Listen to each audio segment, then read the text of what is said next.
It's time to roll, time to slay, time to loot. Grab your dice, ready up, let's go!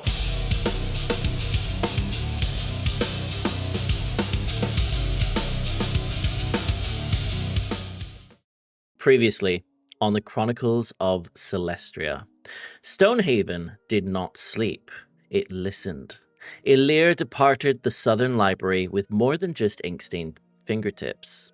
He uncovered whispers of the Towers of the Keepers, learned of its ancient wards, its defensive lattice woven through the very bones of the city. Stonehaven was not merely built, it was protected. Elsewhere, beneath broken beams and faded memory, Ashira and Zelentrus made their plans. The Creed's building emptied out for the night, but not without intent. A meeting was arranged. Redfoot, tomorrow evening. Disguises were drafted. Business cards forged. Legal counsel ready, at least on parchment. At the marble halls, familiar faces arrived with music and mischief. Milsey, Coppin, Bruck, and at Milsey's call, clicks. Blacksteel was discussed over ale and laughter. Locate object was to be cast quietly to uncover the rumors suggested, to identify where within the Saltstone warehouse district it may be found. Whilst the others plotted their schemes to identify Blacksteel, Clicks noticed something else, or rather, someone. An Aarakocra's bright eyes found Elirr across the tavern floor, and before long, he was being pulled into a dance that lasted far beyond the music. The night belonged to feathers and laughter, and for a moment, the world felt lighter. Not all sought comfort in company. Under open sky, Sylas held the stone of Luriel and descended into stillness. The stars answered. Luriel spoke of prophecy written in constellations long before his age. His charge was clear. Remove the weeds, choking the grove of Sylvana. Return the stone. Restore balance. Then came another voice. Thalassa, the Wolf Mother, goddess of beasts. She whispered a name, the Calderim. When Sylas rose from his trance, wings unfurled in the dark, he took flight over Stonehaven's rooftops, no longer afraid of hiding what he truly was. Morning came sharp and deliberate. Zelentrus became Trussian, elven, refined, false. Ashira exchanged leathers for silk and steel for subtlety. On the road to the prison, Sylas joined them, borrowed fine clothes from Zelentrus, just in time for their arrival. The butcher waited. Behind bars, he spoke of corruption, of Redfoot, of blue eyes and former names, of Talon as a distraction, a blade by hands unseen. He urged them to look higher, deeper, once again, the Calderim. Ollendor proved no less dangerous. Charmed into truth, he spoke of revolution, of Talon and the Creed meeting once more. Blacksteel would be their armor, and the Creed would be their bodies in the next massacre. And Redfoot, he too would play his part. As they departed, Zell revealed himself, a final cut of truth between former rivals. In the corridors of stone, whispers spread. Ravengard, Erendor, was back in town. Across the city, different threads tightened. Diego and Mirabelle donned new attire, a burgundy silk and practiced confidence, including some fancy new bifocals. Judge and Elirr joined them to seek out Professor Tartwin at the Luminous Lyre. The professor confessed. He had been scrying on Diego, but he had not been doing so alone. Another presence had layered itself across his magic. Together, they looked to Javier.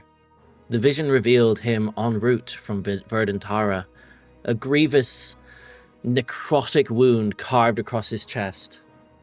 The party passed La Casa de la Rosa, and through parted curtains, an elven silhouette stood still as marble, whilst a gloved hand drew fabric closed.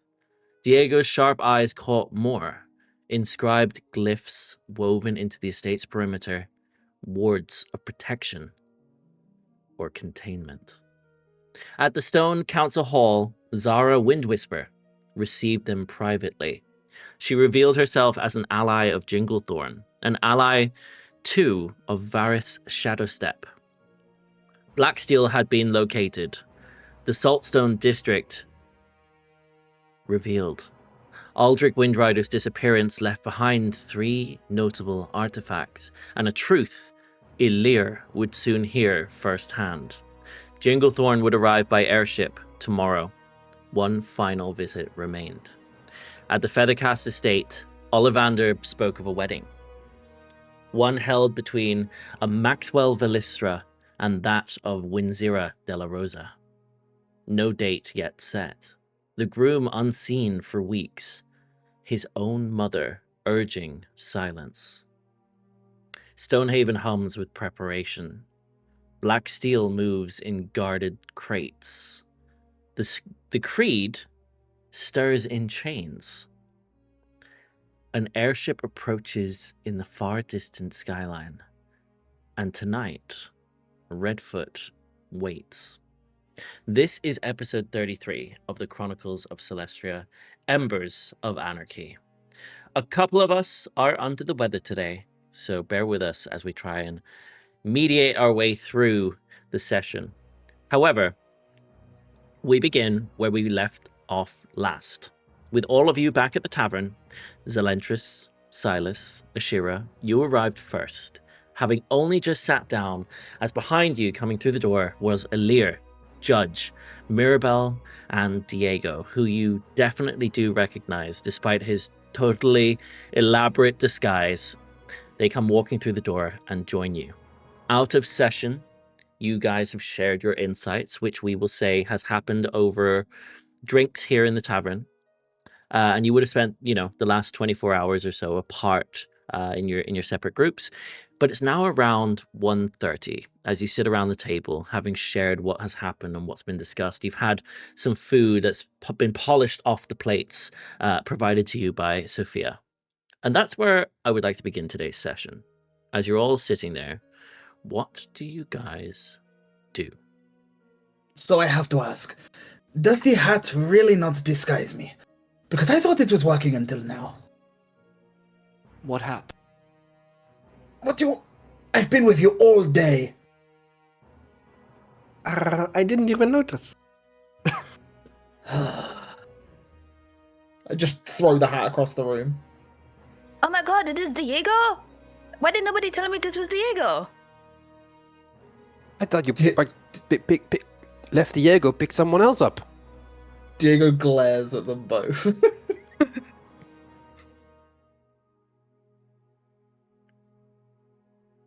So, with all plans in motion and things that are happening, I guess the last thing to do is just very quickly decide what we do now. Like, right now, this moment. Well, ahead of the meeting this evening, I wanted to speak with Rin. I don't see why that needs to be a private conversation if she's in the back at the moment. I just want to put feelers out on whether it's good for me to reveal myself as Zell or not at this meeting that we have this evening. You guys are welcome to join for that. You might have some input. No thanks, I am going to the orphanage. Maybe they have some more answers. Anyone else? I would like to go to the temples at some point today. Preferably before. We maybe die, but, I mean, this is a 10-minute this is like a 5-minute conversation, probably no longer than say, that. So. Let's listen to this Rin out, see what she says, and then maybe to close out our day, we can all go to the temple while Mirabelle does her thing, and then we all convene and deal with this meeting that's going on tonight. Yeah, why don't we just go or invite her over here? Is there many people around? I will tell you that there's a couple of people in the tavern as it's around lunchtime. It's not particularly busy. And it looks like Rin is sort of maybe wandering, floating between tables at the moment. It'd be very easy to flag her down. I flag her down. Yes. Zelentrus. And Sorry. we have 2 more. Oh, sorry, Celestria. How can I help you, sir? Do you think this is a good place to talk, or maybe should we go into the back? Well, there's enough distance between us and the tables. Should be okay here's fine. here. How can I help you? In that case, a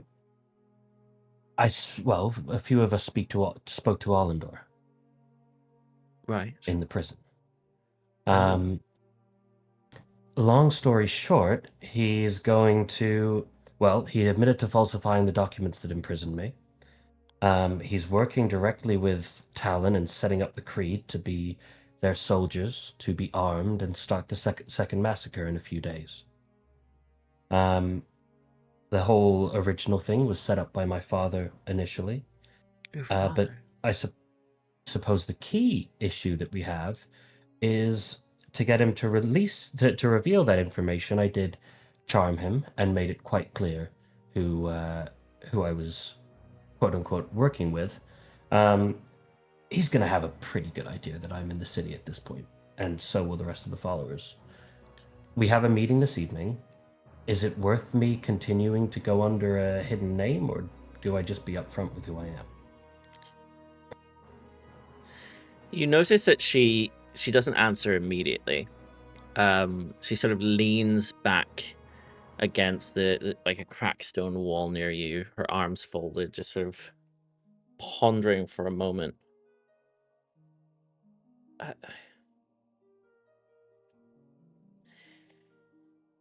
Are you asking me if you think it's a mistake? Or if it's dangerous? Both. I just want the overall opinion on what you think the outcomes would be. Because again, it wouldn't take much to necessarily see through the disguise. Well, if you're asking whether it's dangerous, then yes. She looks at you properly, eyes locking yours. But dangerous isn't the same as wrong. To be honest, Redfoot, who now leads them, at least whilst Allendor is behind bars, he doesn't move unless something's already in motion. And he doesn't react, he prepares, he's calculated. If he's agreed to meet with you, it's because he believes he may gain something. Whether you should go alone, I wouldn't advise that. But if you're going as yourself, well, there's a chance maybe some will see reason. There's also a chance it could go horribly wrong for anybody who needs to choose a side. Whether you go in as yourself or not is up to you, Zelentrus. I can't help you with that, unfortunately. No worries. It sounds like revealing myself seems to be the smartest idea. But maybe don't give people ultimatums, just plant seeds of reconsideration. Indeed. If you're asking if you should go, I'd say you have to. Because if you don't, he'll come looking. And I'd rather that happen on ground of your choosing. The Creed doesn't need another revolution right now. It needs clarity. If Redfoot's building something bigger, we should see what becomes the shape of it, even if we don't like what it is we see. Well, that answers my questions. I won't be going in alone. But does anyone else at the table have any questions? Anything that comes to mind? Rin, how much are you still in contact with the Creed? Do you know the agenda? For the meeting, no, I'm not aware of the agenda, but I was aware that there was some meeting arranged with Redfoot. Those Do in you the happen Creed. to know Come on. any other meetings arranged? I know that there's one this evening, and one in a day or two's time. The actual, I guess, attendees of these meetings I'm not partial to, but I know that he tends to do business at, well, the estate, or what's left of it. These meetings are always at night? Usually under the cover of darkness. They don't really operate throughout the day. Too many eyes.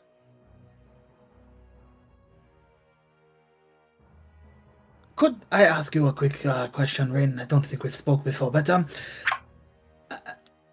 the Creed, we have reason to believe that they are somehow connected to the Coalition a little bit, in some things that they're doing. Would they avoid the Coalition in the city, perhaps? Or are they like pally-pally and high-fiving as they cross paths? Like, what is the situation? The Coalition is one of the largest factions. They are well respected and guarded throughout the city. The Creed, on the other hand, is much more, well, as she looks to you, Zelentrus,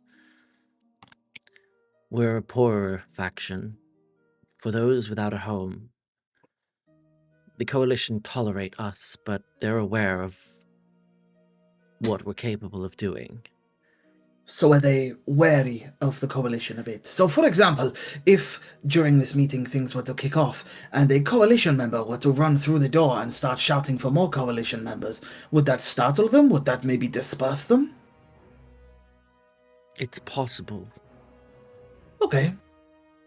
but I wouldn't advise involving the Coalition unless you mean... Oh, don't you worry. It sounds Diego as the though Thinker has plenty of plans. all I would say on that plan is we've had run-ins with the Coalition before. Tensions are quite high. Anything we can do to avoid the revolt or the next Well, if it's massacre would be if the worth meeting doing. has already gone to shit. I suppose that's true. Okay. If on a similar note, if the Creed, what's their connection still like to the beliefs of Azulara, or at least believing in Azulara? Has that been wiped out, or is there still an underlying current? There's definitely those that are faithful. However, more have tended towards those who can provide coin, whether it be for food, water, or otherwise. Though, as we know, Azulara provides them luck, or rather, looks well upon their misfortune. The wider Coalition, or rather the Creed, they are not necessarily entwined with Azulara. She does hold weight, but not like she once did. So Coin and Azulara will hold sway. Good to know. One thing I will say about Redfoot, he doesn't anger easily, and he never wastes effort on something beneath him. If he's stepping into the room himself, it's because we're no longer beneath him. But I would watch out for those around him. I'm not sure if you've arranged a private meeting or if there's others involved, but either way, I'd be on your guard.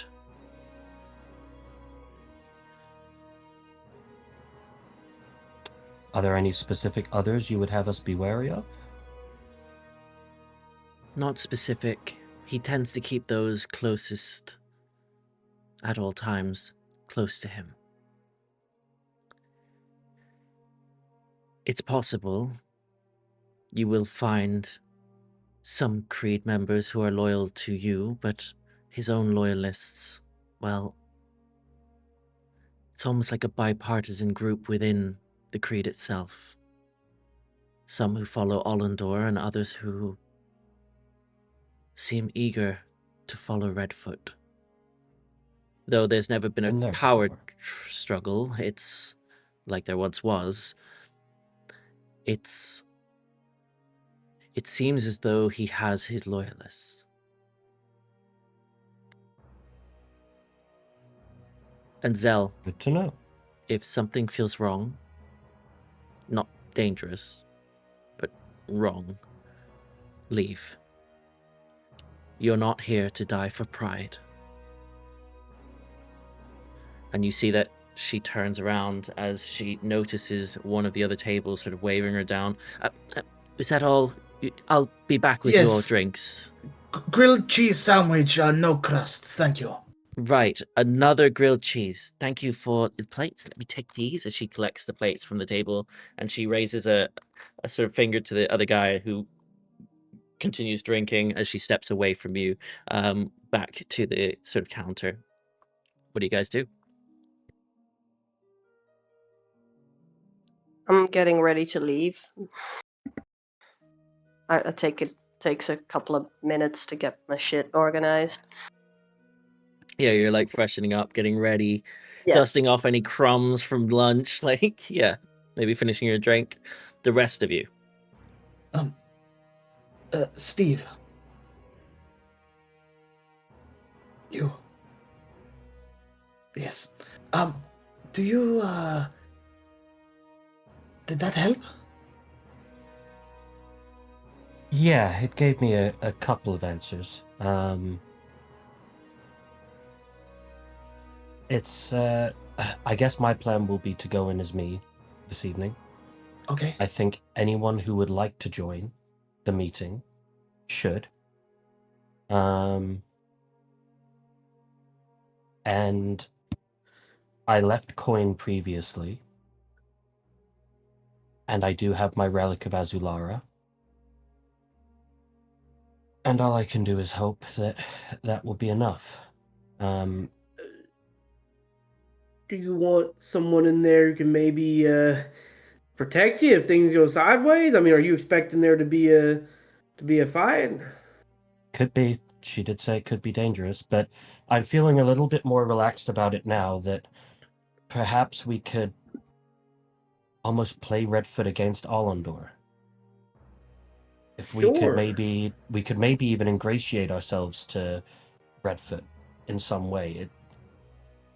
By the sounds of things, if he views a lot of things as beneath him usually, one would imagine that we could play to his ego.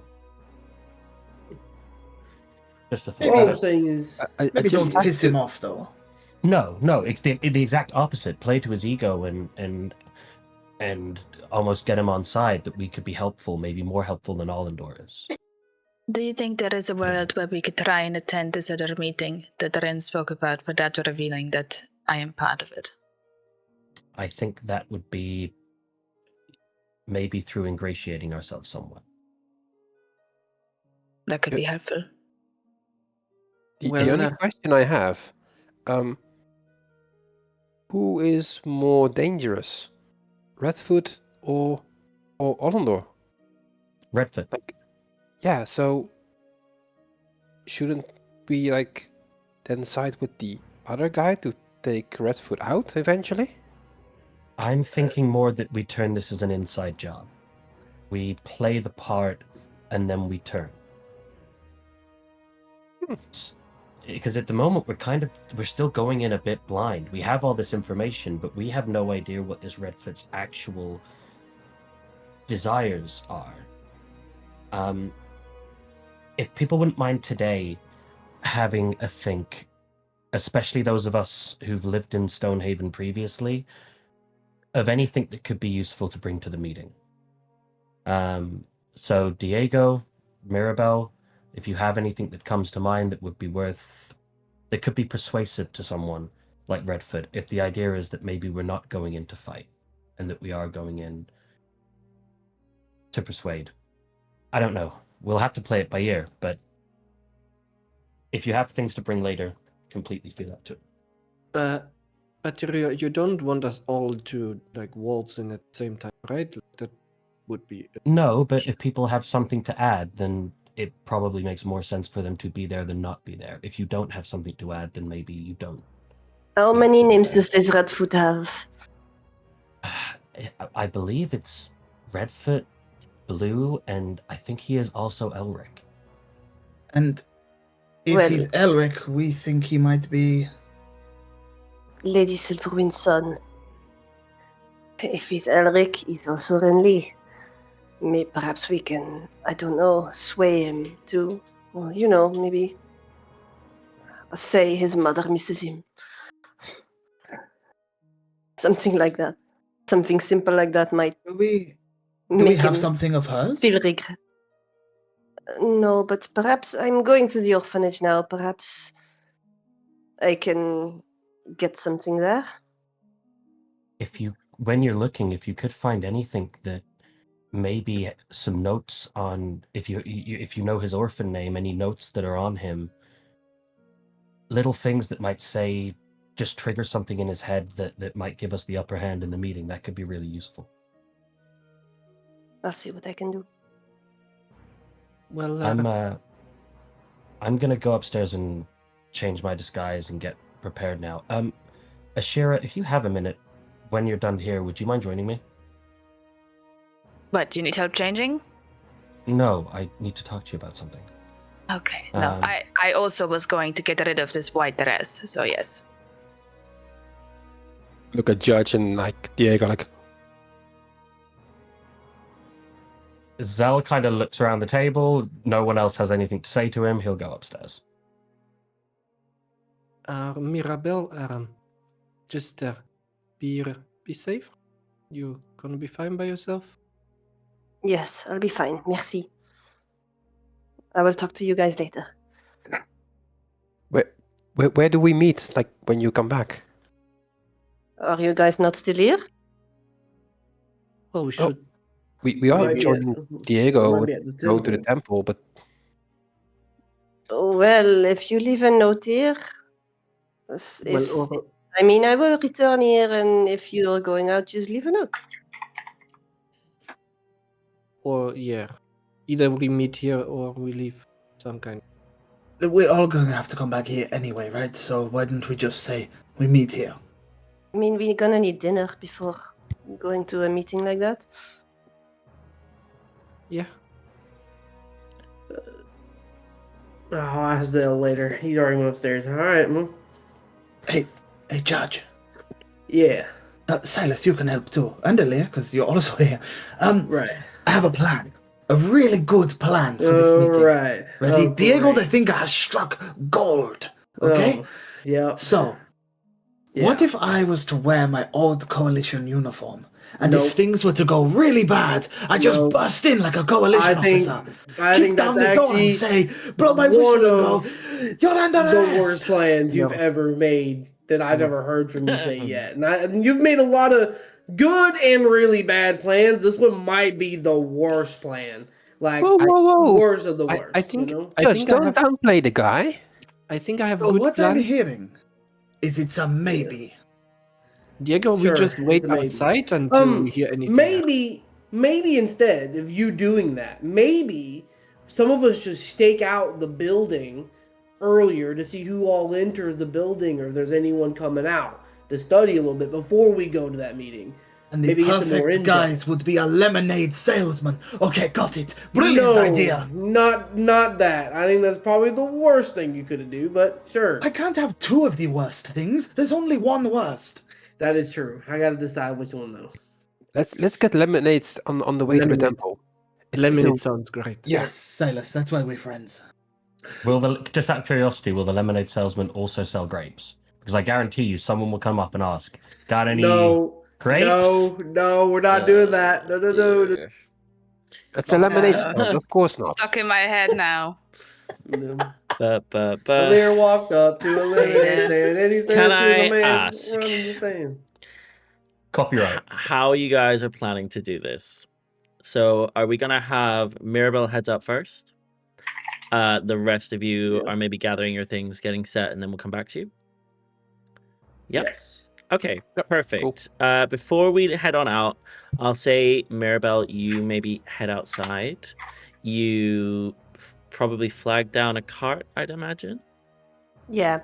Yeah. If I could have you write off just 5 silver pieces for the cart to the orphanage. And whilst that's happening, before we leave the tavern, can I ask what it is that Zelentrus and Ashira are doing upstairs, or do you want me to come back to that later down the line? I'm easy. If it's easier now, I can do it now. Okay, let's do it now. Whilst you guys are getting ready, before the others come up to you, before they head out. Cool. I would say once Ashira comes upstairs, Zell is transformed. This time he is a wood elf, and he'll go by the name of Lark today. Oh, Ashira. I've been a little bit tunnel visioned over the past couple of days. You've been really supportive of me, and I wasn't really thinking about what might be happening on your end. How are you feeling about Arendor being in the city? Oh, that's what you wanted to talk about. Look, I tried to tell myself that I'm ready, you know? I have probably rehearsed it 100 times, what I want to say to him. Pictured where I would put the blade, if it came to that. To be honest, I don't know how I would feel if I see him. You know, he had this way of getting under my skin. Would make me feel like I was the most important person in the world. And I don't know. It's very confusing. I'm not afraid to hate him, because I know what that feels like. But I am afraid to hesitate, you know? That if he says anything to me with that stupid, charming voice of his, that part of me that used to love listening to it will hesitate and not strike. And I don't know, I'd be too late. I don't know, it's all been blown out of proportion. I thought I was chasing after a stupid ex-boyfriend to retrieve a stupid necklace, but now we're trying to stop a cult for God knows what. I don't even know.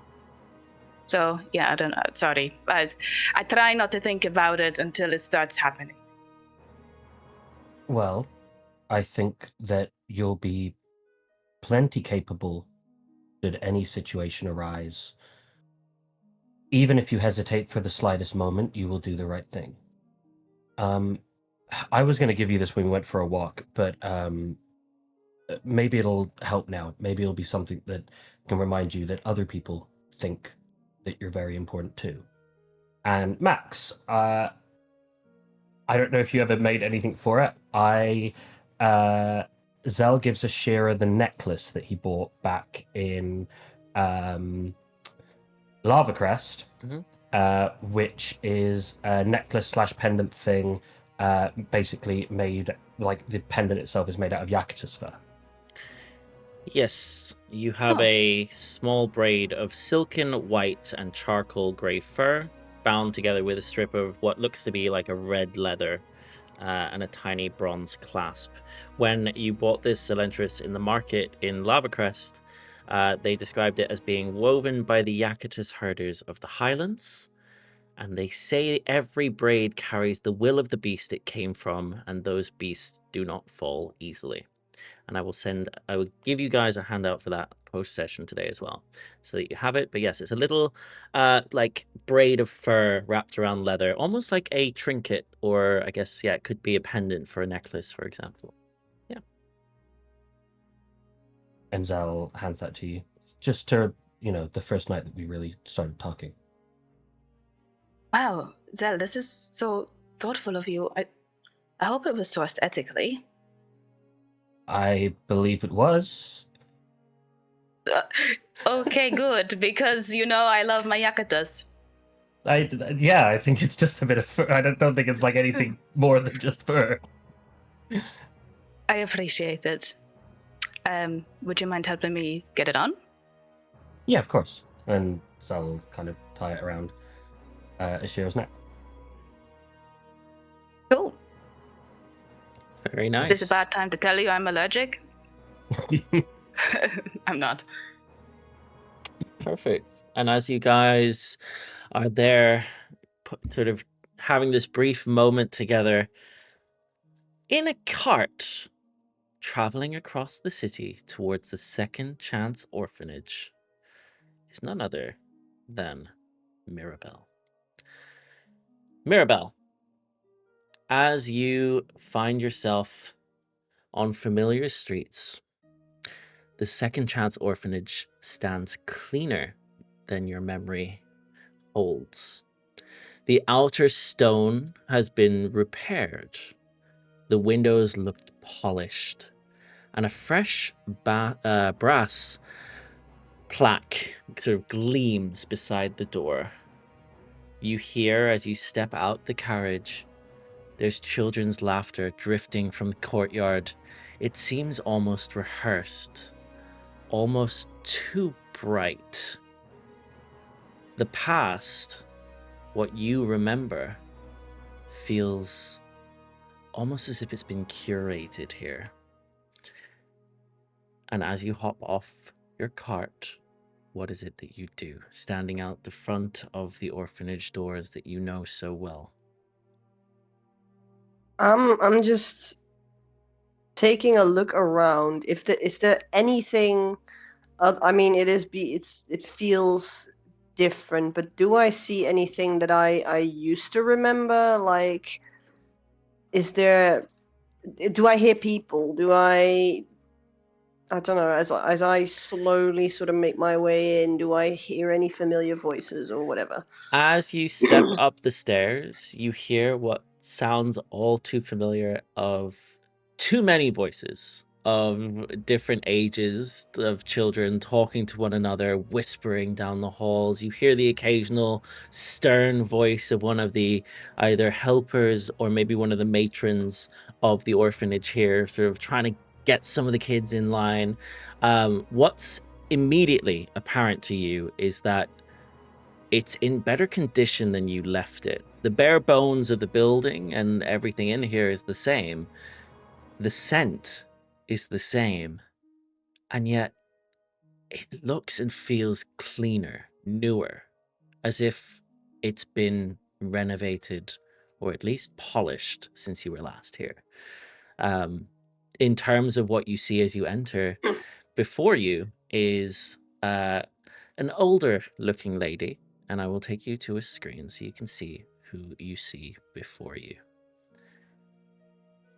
As you step in through the doors, you see before you is an elderly looking, maybe sort of late 60s by human standards, what looks to be either a half elf or possibly elf, looking quite old. She's got very sharp eyes, with these sort of green beady eyes looking at you. And as you enter, you notice immediately that she's got, she's a thin woman with silver streaked hair, and she pauses mid-step, almost turning to go up a staircase and then pausing as she sees you. Her eyes narrow. It's not in suspicion, though. It's almost like recognition. And as you step in, she says to you, "You were one of ours.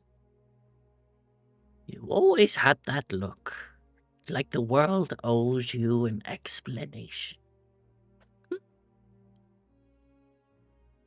I was. And maybe some of those explanations.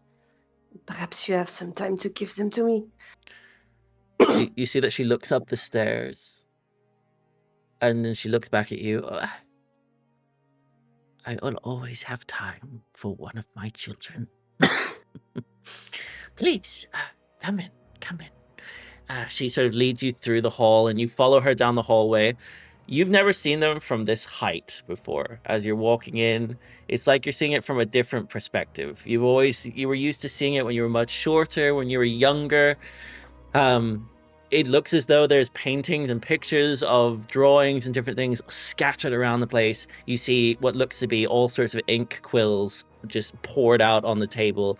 They're obviously doing some sort of drawing or activity, and you notice that there's all sorts of marks and bruises, dents in the wall that you remember how they got there. Those kind of sort of momentous occasions as you were growing up. And she leads you through down a hallway to the back where previously you weren't really allowed to go in. And inside, as she opens the door, you just hear a creak as she opens the door and heads in. You notice that it's basically just a small room with a couple of chairs and what looks to be like almost like a countertop for making drinks and preparing things. Could I help you to some tea? Would you like some tea?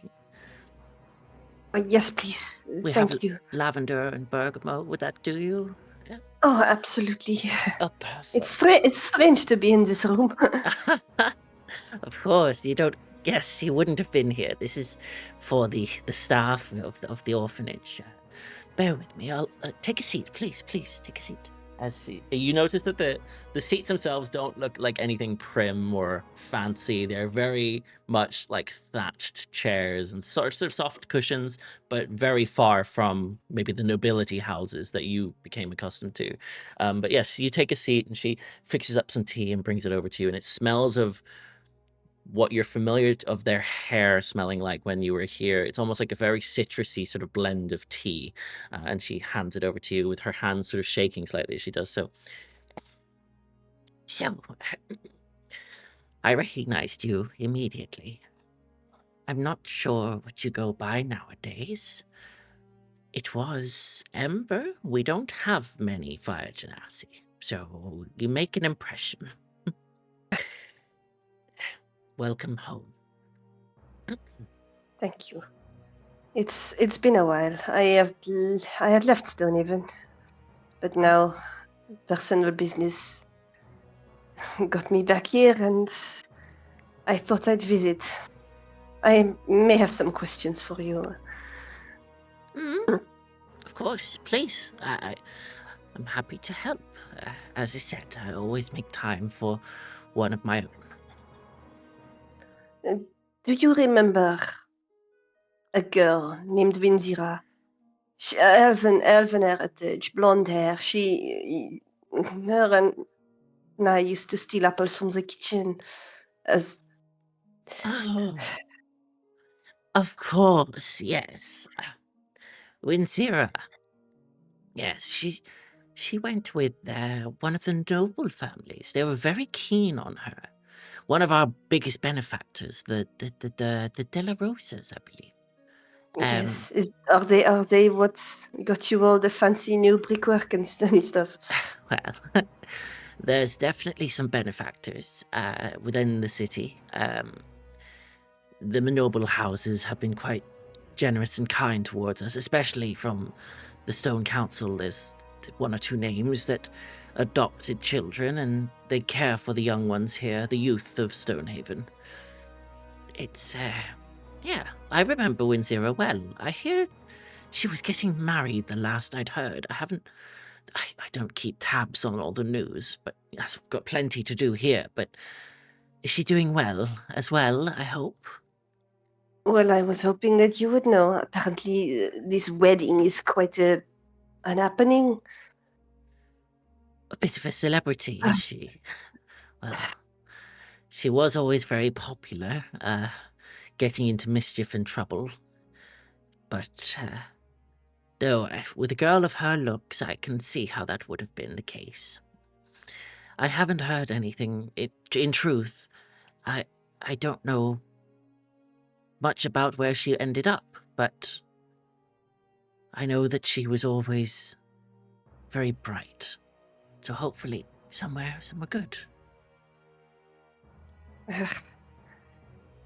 Well, I hope so too, but I have my doubts. I worry about her safety. She hasn't been spotted in a while, even though she's supposed to get married. Oh, I was wondering, maybe you haven't had any leads on her. not on Wind Zero, I'm afraid. The first thing I would do is visit the family that adopted her, the De La Rosas. Have you tried? Maybe, I don't know what your relation. I know you were close back in the day, but lives have changed since then, as I'm sure.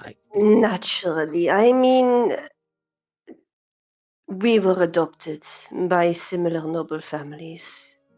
Surely, can you tell me what happened? Why were we adopted? What happened here? What we were not we heard we were not the first ones. And everyone who was adopted by such noble families, all I hear is bad stories. People who became, well, I don't want to say criminals, but I worry for everyone. Criminals? Well,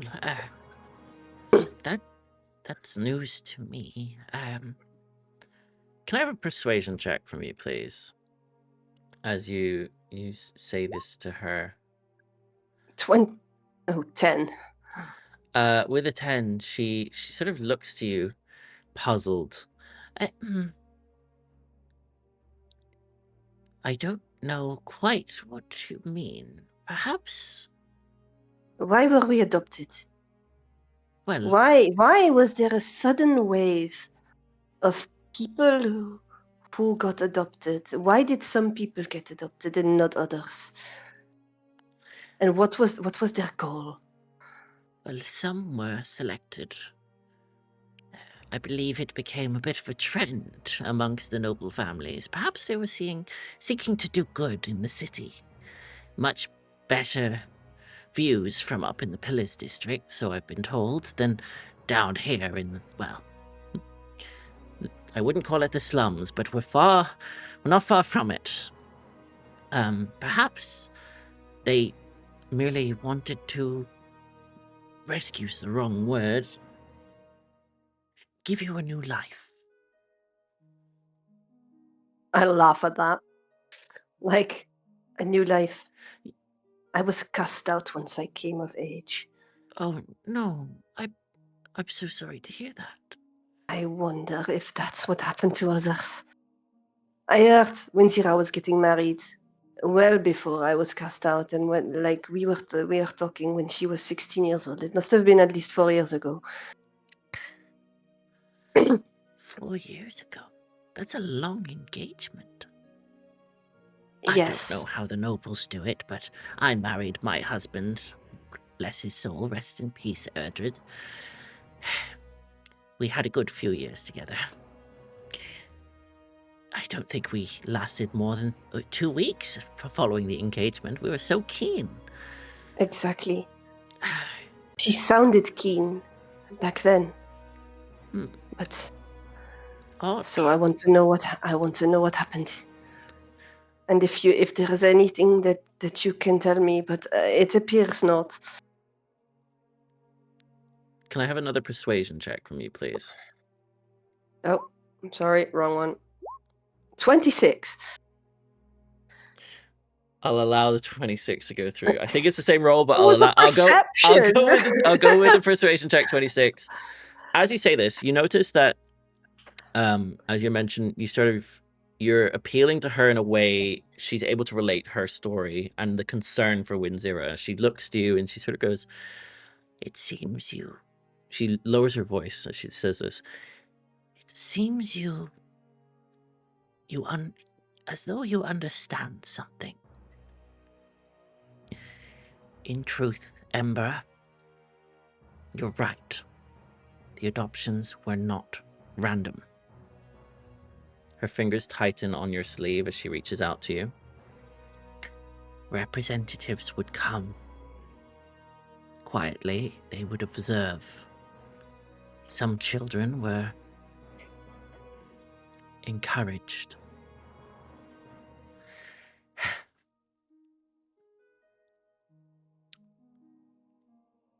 But some questions are not meant to be answered in daylight, especially with ears.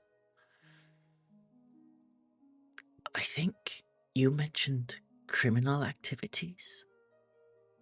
Well, yes, but that's Do you believe Winzira? there were well, not herself, but she might be involved. Like I said, I worry about her.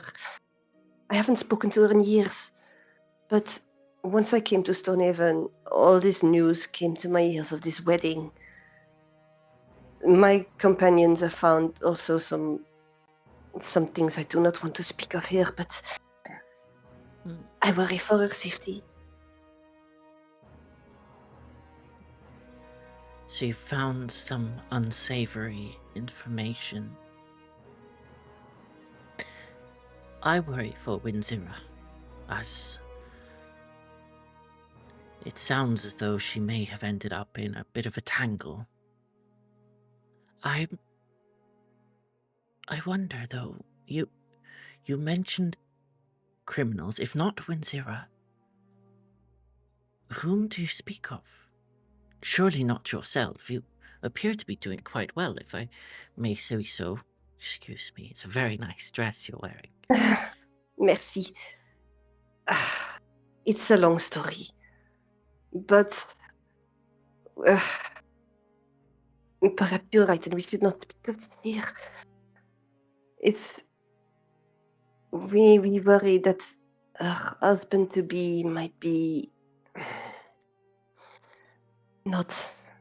I really don't want to speak of this. This is maybe like killers.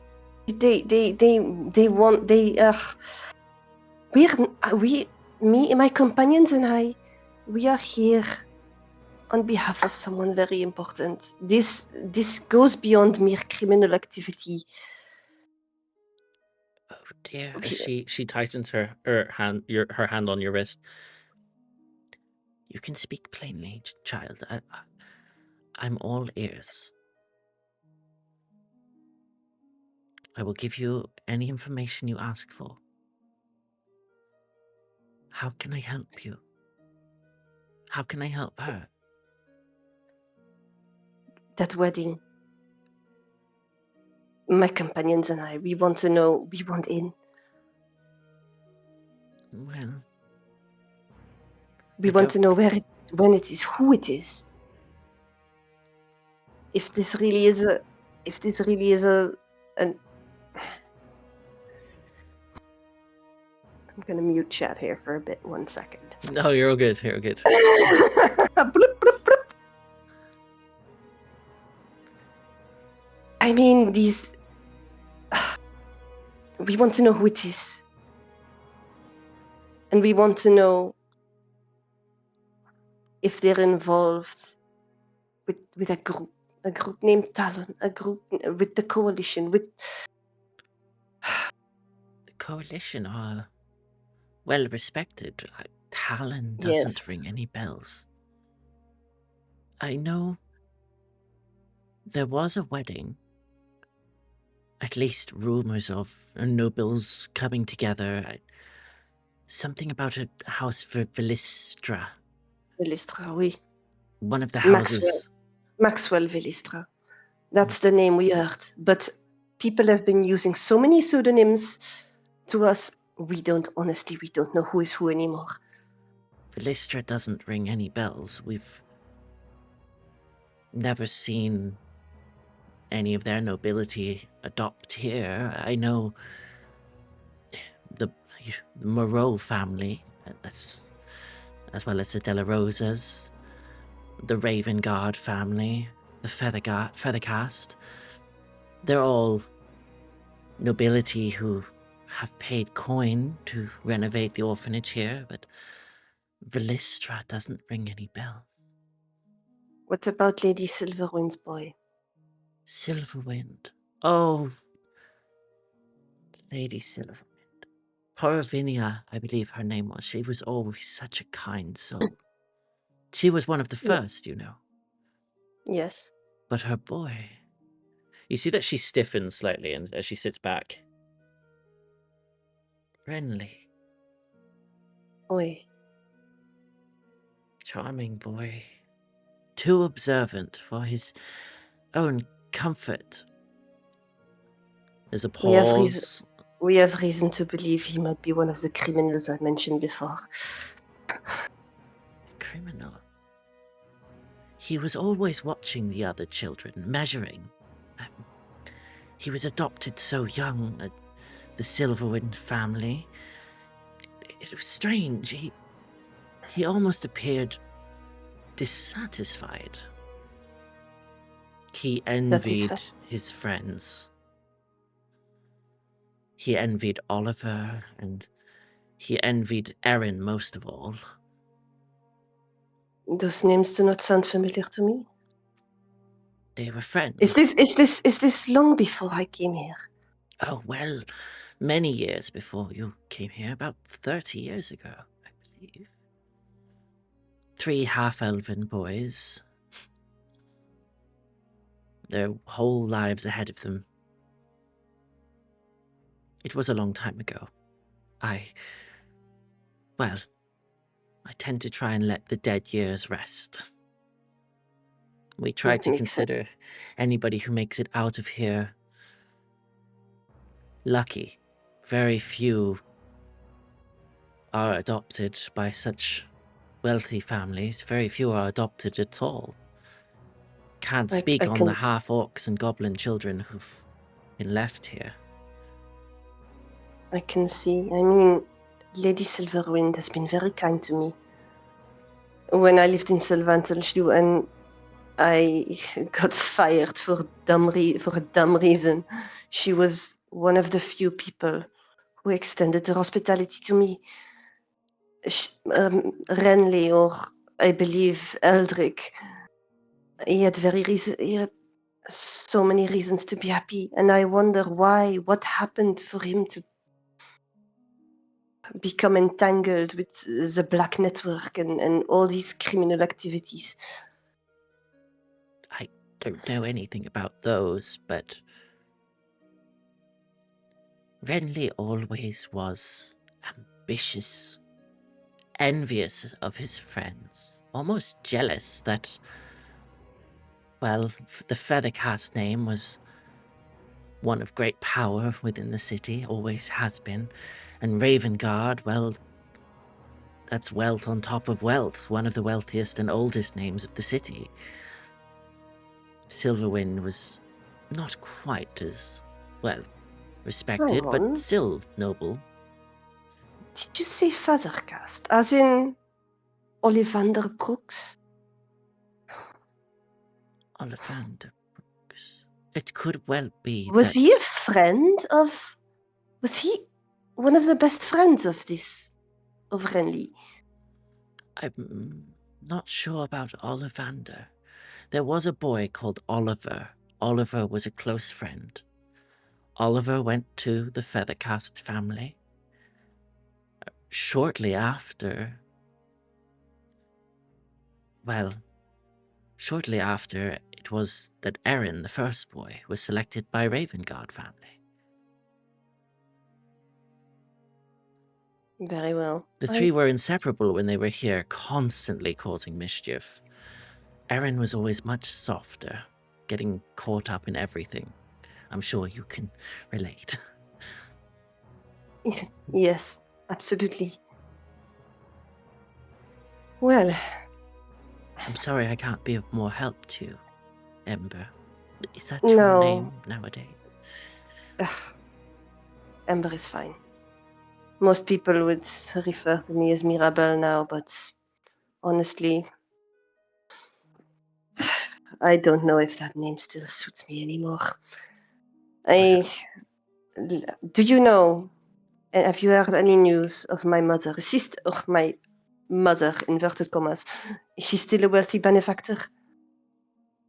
She looks to you, and there appears to be almost like a hesitation. I wasn't aware. I thought you would be in the loop. Well, she's definitely still a benefactor. Lady Nanette, she visited just the other day. She's looking to adopt again. Oh, the poor unfortunate child. Well, Can you do me a favor?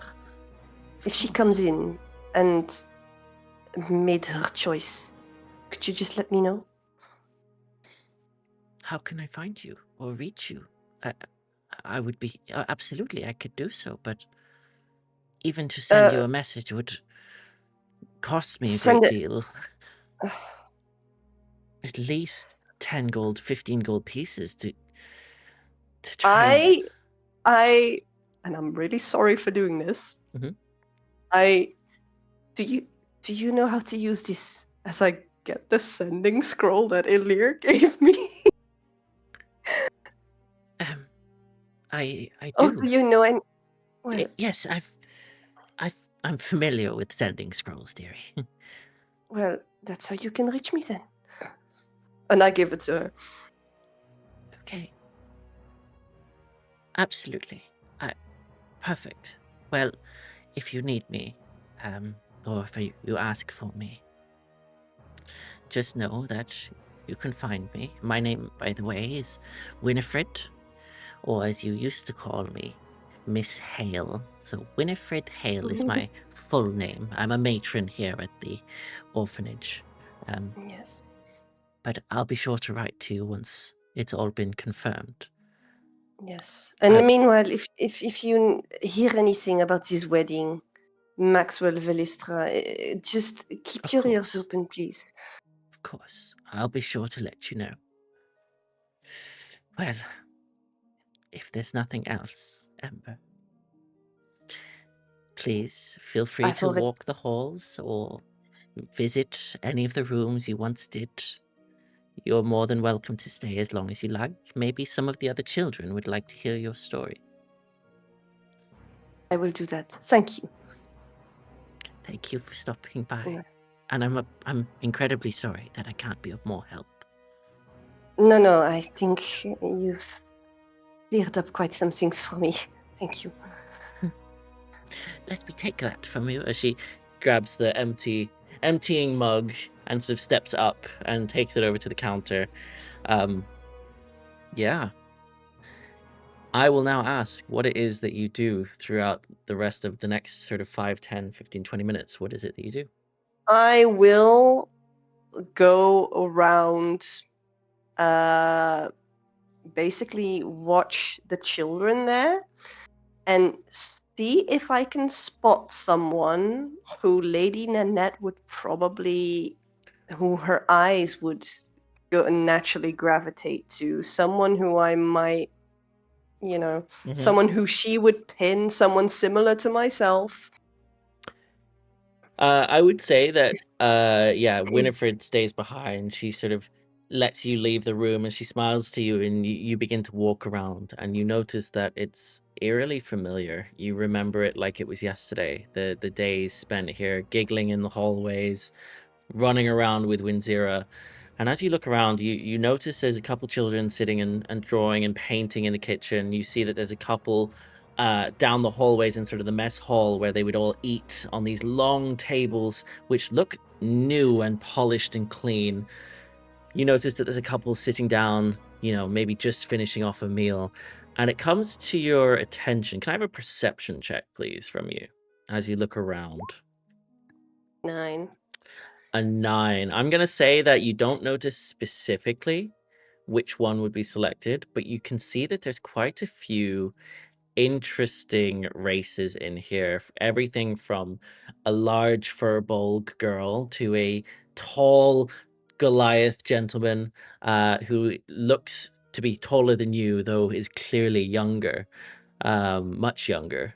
And then you see in the corner are 2 or 3 what look to be either a sea elf or water genasi.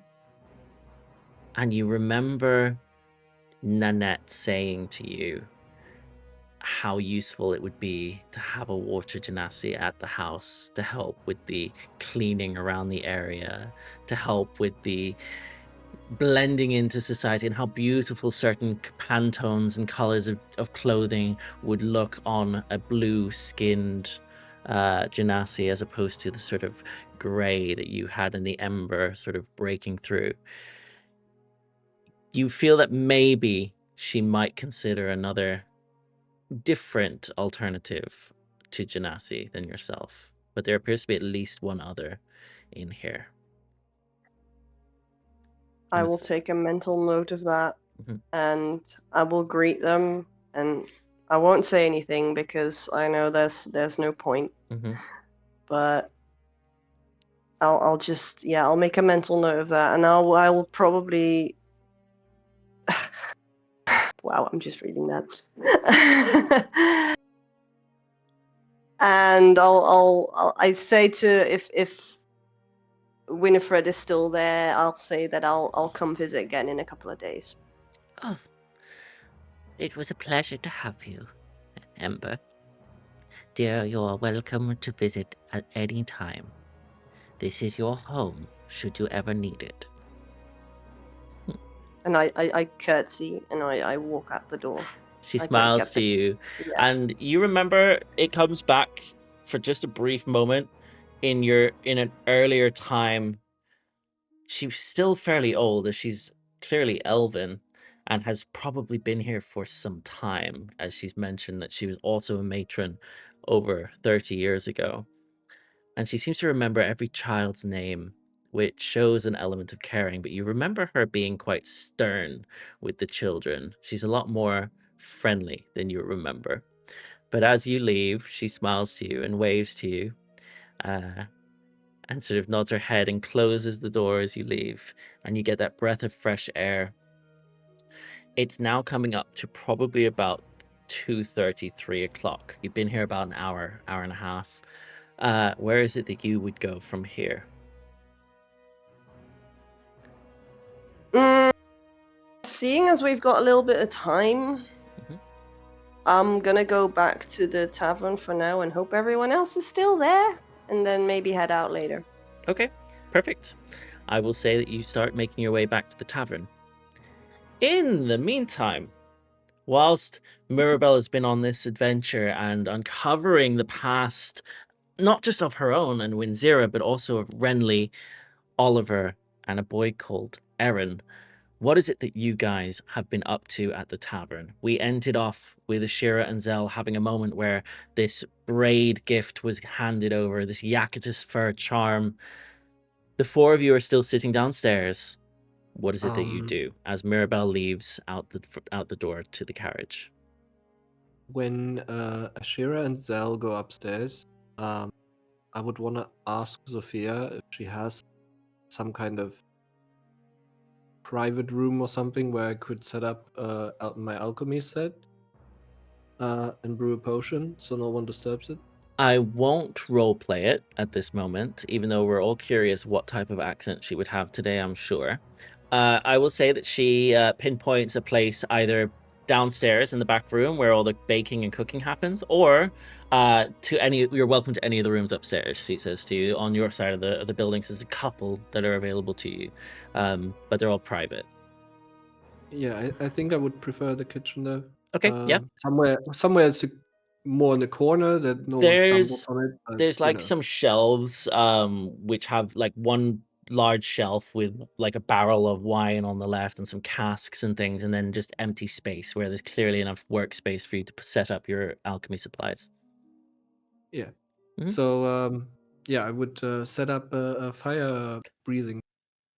Very nice. Yeah, if you want to take those and write those off your sheet, just the alchemist supplies, and you begin to brew the potion of fire breathing. so that you have Yeah, that so available. I put in the alchemy supplies and the ash blossom. Very Fire. nice. Yeah. So you add that all in. It begins to brew, and I believe it takes, is it 8 hours.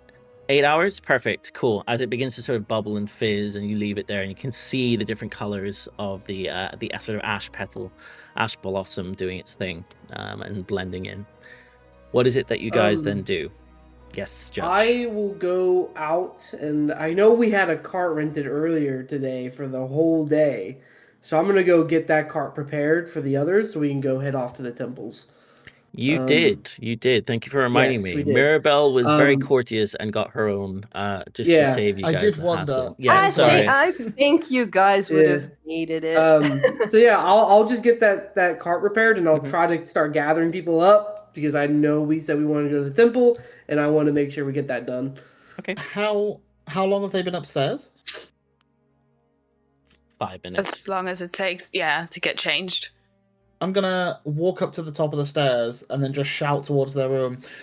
Hey, could you two lovebirds stop making out and maybe, come in this wagon with us? Thank you. And then I'll go back down.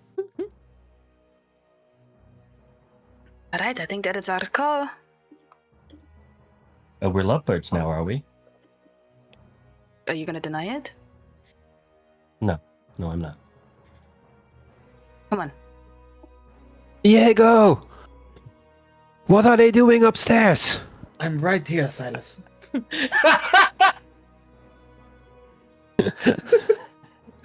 Did you not? Wait. Did you? Oh, wait. I take my hat off and I leave it on the hat rack. Okay, you won't get confused. At now. me. Right, they're coming. Where has Elirr gone? As I now notice, Elirr's disappeared as well. Mm-hmm. I'll go find him. Okay.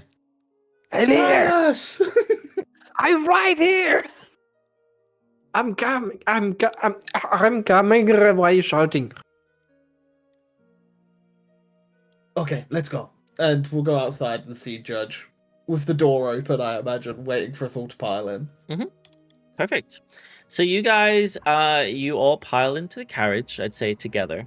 It's quite tight, as it's not really meant for 6 of you, but you all get in, Judge including you as well. And as you're all there, you then remember, as Elirr, you have your map, that there is an area in the city called the Celestial Terrace. Diego, you would know that at the Celestial Terrace there is a grand performance theater for plays, musicians, orchestras, the whole endeavor throughout the city. But on the way to it, there are temples that dot either side of the road leading up to this grand feat of architecture that is the Celestial Terrace. This would be the holy sites, which you can all now see the map here next to the Stonehaven Bank. Not far, though you wouldn't know it, from the Moreau building. But yes, you all make your way up there, I presume, on the cart? Cool. Yeah. You arrive and you notice that there appears to be some very clearly larger buildings with what look to be statues that you would recognize as the prime gods, especially yourself, Judge, who has worked within a cathedral. It's almost a spitting image of the statue that you had within the Cathedral of Light back in Sylvanthal. These are, although they're not necessarily larger cathedrals and temples, there are shrines and they appear to be interlinked. You would see that here there are essentially temples and places of worship for a wide range of faiths, including both the prime gods as well as some of the lesser gods as well. What is it that you guys do? Can I just get a list of what gods are here? I just want to know, what gods are around. Oh, you want the whole list? You know what? Just give me I a will quick tell list. I will tell you. You have in the Pantheon the prime gods, who you would all know, consists of Solarius, the god of the sun, said to be almost like this world's Zeus, if you like. He is sort of the leader of the prime gods. Solarius, the god of the sun. You would also know Althea, goddess of life. Drakkar, the god of war. Elowin, the goddess of magic. Luna, goddess of the moon.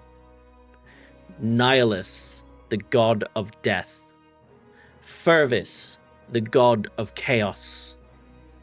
Sylvana, goddess of nature. Thalassor, god of storms.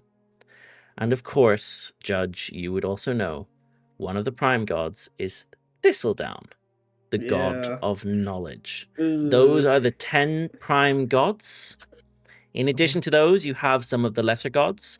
Most notably, in this city, you have Bayron, the god of art and lore. Callista, the goddess of dreams. Fortuna, the goddess of fortune, who you would see outside her shrine. There appears to be a lot of golden sort of pictures, like statues, as well as quite a line of people who look like they've got empty pockets. And Giric, the god of invention / creation. There's also Harvest, the god of music, who many of the Bardic College, the Luminous Lyre, appear to be playing tunes or sharing sheet music outside the front of. You also see that there is Cavalli, the god of travel and commerce. Marek, patron of sailors and mariners. Or mariners, rather. Nida, the goddess of healing. Nivara, the goddess of winter. Solander, the god of justice and honor. And in addition here, you also see Virion, the god of watchfulness and protection. These are the key gods that are shown here. There is also a sort of outdoor area where it looks like you'd be able to commune maybe with more druidic focused gods, such as Thalassa, the goddess of beasts, as well as potentially a place for maybe one of the gods of god of rangers or tracking, which would be Thalarin as well. So yeah, those are all the gods that are here. There are other ones in the world that you would know of, but these are the sort of key ones that are worshipped here. Mostly the prime, and then there's other ones as well. So, you are muted, but I can see you're saying something, Diego. I said shit because... Oh, okay, great. Because I wasn't expecting you to have a list of like 36 temples here. There's, it's more like you can see statues that represent each of the gods. Whether you would recognize them word for word, each of them has a plaque underneath them, and I'd say you may have maybe 5 or 6 in one temple, more in the others. There's clearly 1 or 2 bigger buildings for the prime gods, and then the others are sort of scattered around. So so primes are like an actual chamber you would enter. Correct. Whereas lessers are like Shrines. a shrine. Yeah. Okay, cool. Cool. Yep. Perfect. What I would say is, just very quickly, Zelentrus, you're familiar that Azulara, though worshipped quite openly, not seen as a lesser, she's a lesser god rather than sort of a dark god. It's not that you're not allowed to worship her. It doesn't appear that she's had a specific place of worship here. You notice that there is Fortuna, the goddess of fortune, but not Azulara specifically. Who? I was actually just going to ask, because, yeah, that was the whole thing. Like, Azulara never had a site, so we had one kind of back at the estate. But I was going to ask... what prime god is Azulara related to, in line with? Great question. Azulara, the goddess of misfortune, falls under the domain of chaos, which is the god of chaos, Fervis. Ah, and I don't think Fervis has. Fervis doesn't. Oh, Fervis No, did he's have there. one? Fervis He's there, yeah. I wrote everyone down. He's there. Awesome, He does have a awesome. shrine there, Okay, yeah. cool. He's one of the Well, prime. Yeah. That is where I will be going to. Cool. Perfect. But yeah, I'm not going to do it now. So, I what do you take guys do? it Callista's under Luna. Callista falls under Luna. You are Callista correct. has her shrine, though. She does have a shrine, but she falls under Luna. Her domain of dreams falls under the goddess of the moon, which would be night and sort of shadow and that kind of thing. Yeah, I'd imagine it being the same. They fall area. under the same domain, yeah. You'd have the prime gods together, so Luna and Okay. the other 9 are sort of in the main chamber, but there is a shrine that looks to be Callista, who is pictured as an elven woman.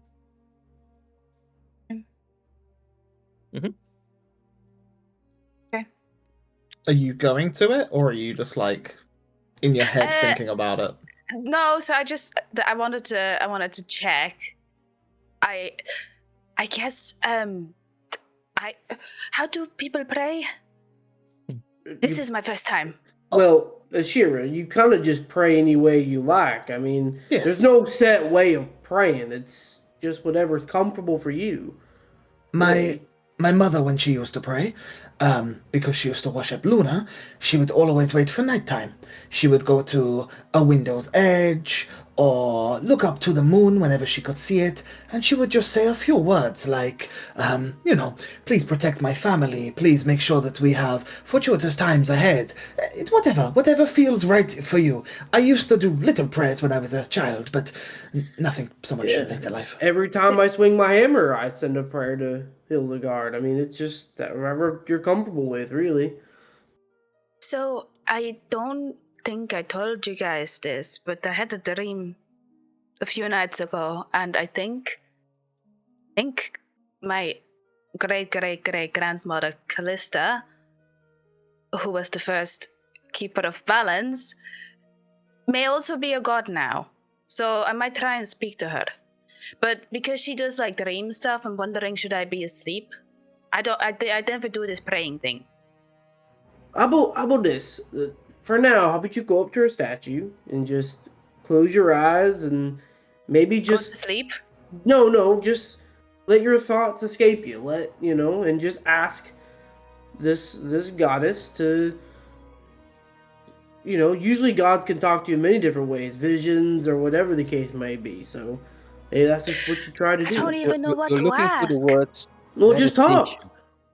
Yeah, I mean, when I don't know what to say, I just have a conversation. I just say, "Hey, how you doing? Hope you're having a great day," and and just get whatever you need off your mind. Simple. It's nothing to it.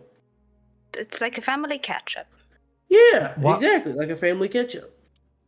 Whilst the conversation, Lark, yes, whilst the conversation's going on, could Chip Skylark, I mean Lark, could I do a perception check to see if there are any followers, devouts to Callista that could potentially guide a prayer rather than just people throwing ideas out? There definitely appears. I won't need a perception check as it's broad daylight. You do look around. There appears to be people of the cloth throughout all of these temples. Whether they are priests, priestesses, or merely speaking on behalf of the gods. Maybe some are orators as well, preparing the hymns and whatnot. It looks like each of them underneath the statue has what looks to be monks or someone of the cloth and the faith, who you may be able to speak to. Yeah.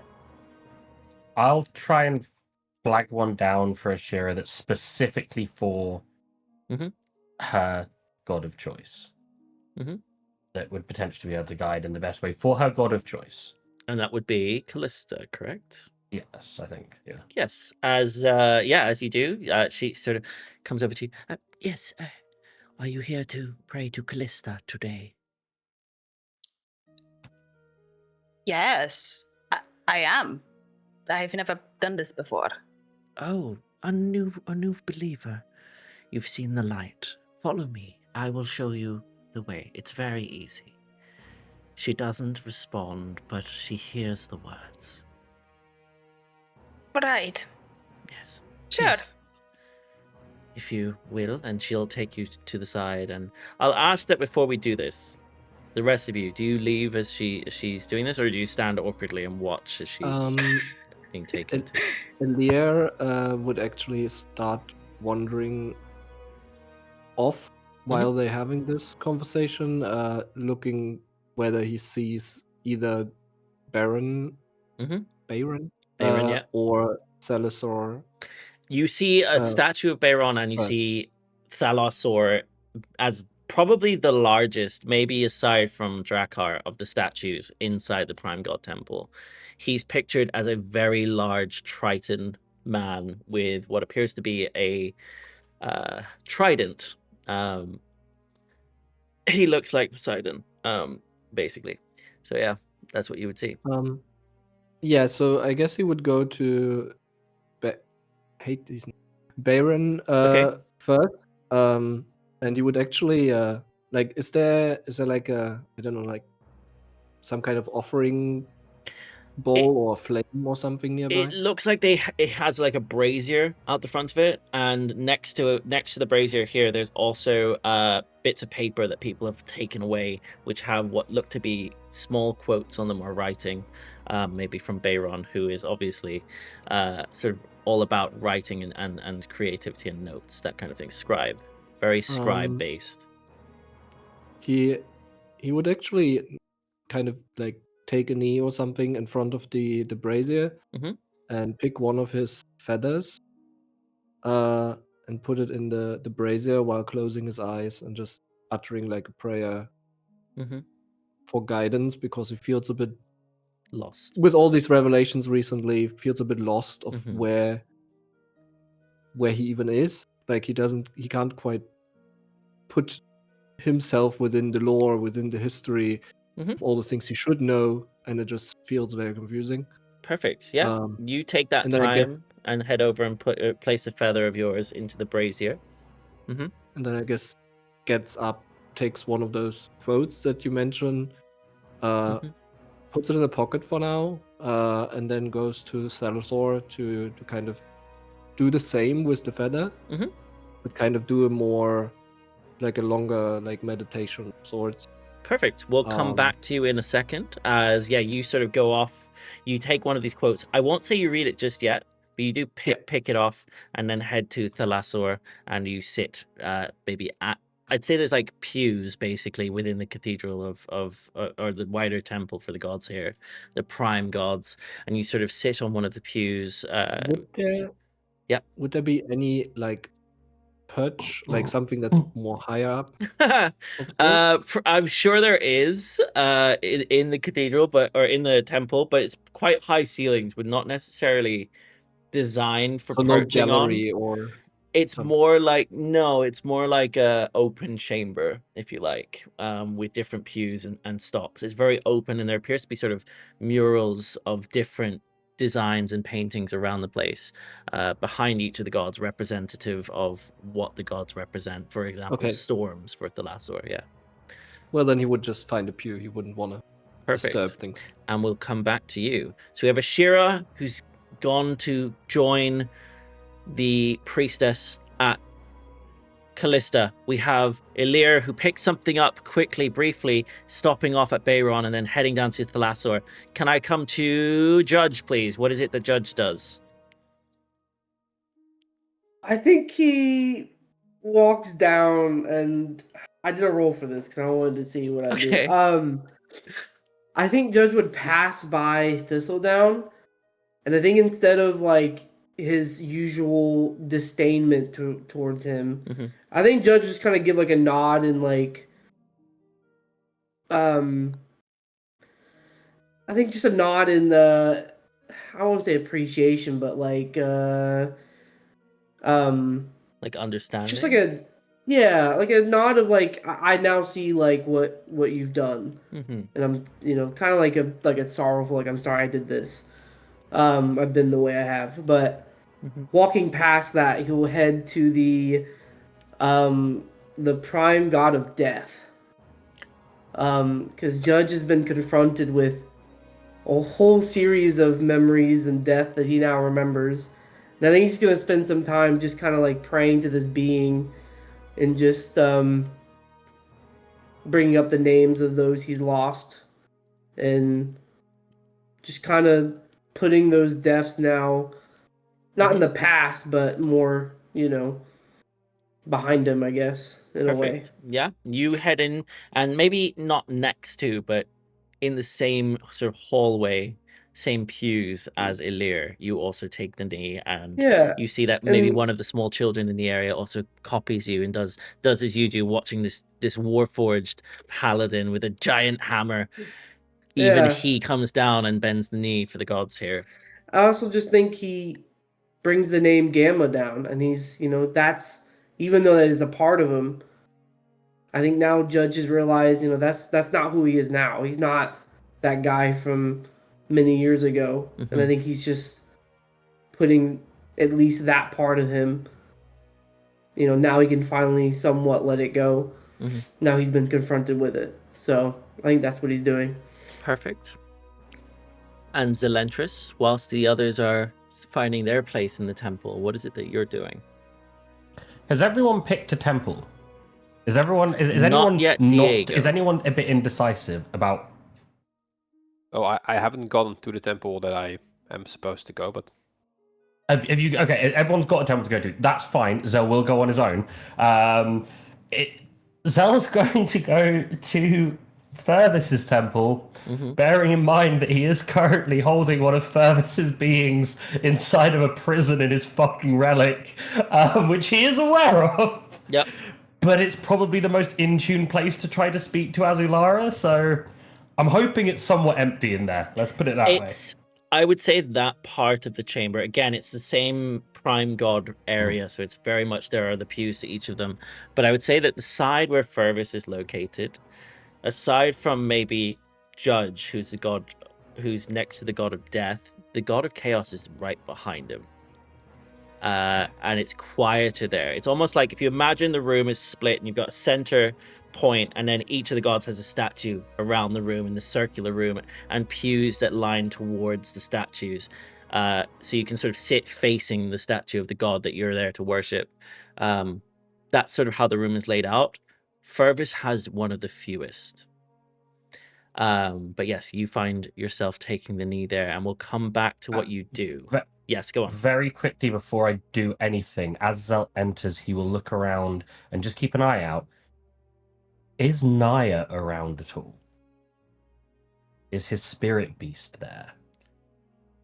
I'm going to ask if you think he would be there, or she. They. I feel like they could be. I feel like there's a chance they could be if they are watching us, if they are keeping an eye on us like they have been previously. Now I know they're connected to Furthus. That'll just keep like. I will tell you, you wouldn't necessarily know. However, you're familiar with the way that they watched previously is through crows. So can I have you do a perception check, please? Cool. I'm as you're looking for crows. I won't. That's a natural 2021. You notice. I will say that you notice that there is a crow perched on one of the sort of the shoulders of what appears to be a tall tiefling-looking statue. That is Furthus. Zell smiles and nods at it, and then takes the pew. Perfect. Yeah, good spot. Whilst Diego's still making up his mind on where he's gonna go, let's come to Sylas. Sylas. The others have begun to head off in their individual directions within the temple here. Most have stayed within the Grand Temple, apart from Ashira, who stepped away for a moment to Callista. What is it that you do? It might surprise some of you guys, but Sylas is actually not going to the shrine of his mother. He is going, though, to the shrine of Sylvana. Very nice. Mm-hmm. And he is going to make some sort of offer with something he wants to say. I don't know if you want to do it now or later. We could do it before. Yeah, let's do it. Let's do it. What do you say? So basically, what he does, he lays down an offering, which is a hand-carved wooden figure in the shape of a star. And he assumes, he takes a position down on his knees, as if giving a prayer, which goes as, Sylvana, goddess of nature, fang, and thorn, guide my hands to protect what cannot defend itself, and let my heart be clear on cleansing the rot, creating room for new life. Let my mother's wrath be swift. And if blood must be spilled, let it be spilled in order to restore balance and growth. Give me strength to be your fall and winter. Very nice. And then nothing. And as you pray here with your eyes closed, before we come back to where everybody's having their individual prayers here, let's go to Diego. Diego, the rest have all found their place either within the Prime God's temple or at the shrine of an individual god as well. You feel torn, but where do you decide to go? Well, before all that, Diego is sweating profusely, arms extremely sweaty, looks incredibly nervous, has gone extremely pale as he just heard what Ashira just said to him, and then she walked off towards Callista's temple, and now he is like stood there in a moment that some would say is an impossible feat because Diego is completely speechless and does not know what to say, and he is just stood there completely bewildered by the entire thing that he's just heard. Mm-hmm.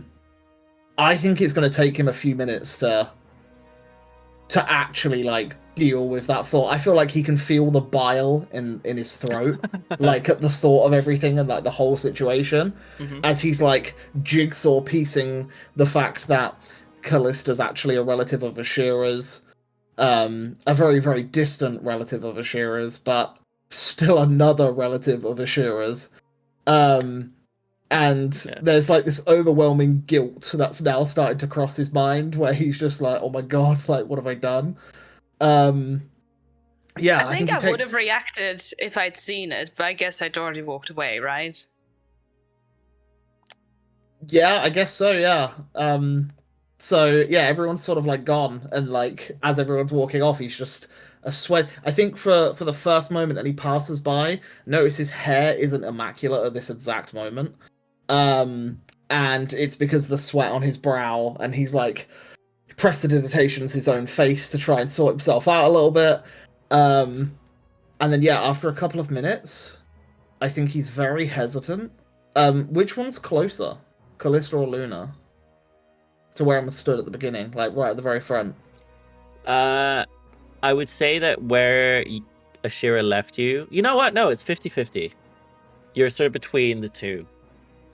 Ah, great. Okay. I want you to decide. Where are you going? I don't want to decide. You know what? You could do. No, you could I'm let not the doing dice that. decide. Wow. I'm not doing that. Judge rolled a D100 and got a 50. So that is kind of wild.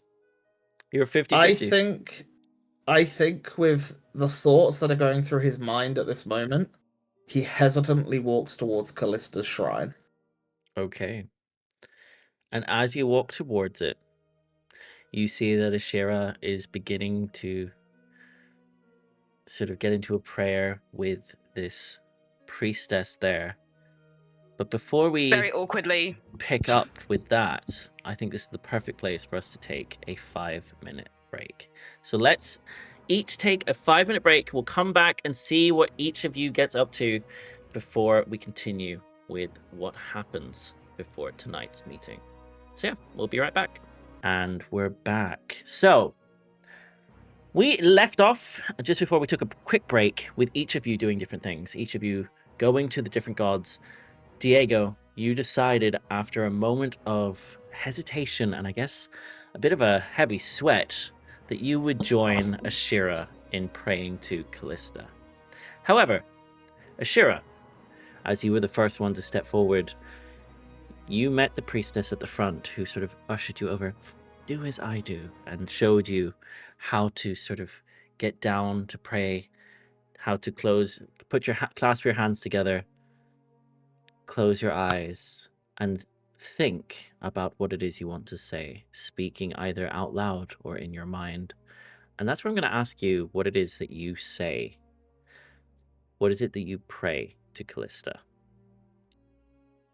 I think Ashira looks a little bit awkward, like very posture very upright, is a little bit stiff. She's clearly never done this before. But I don't want to upset other people listening in, so I will do this in my head. Okay. As she goes.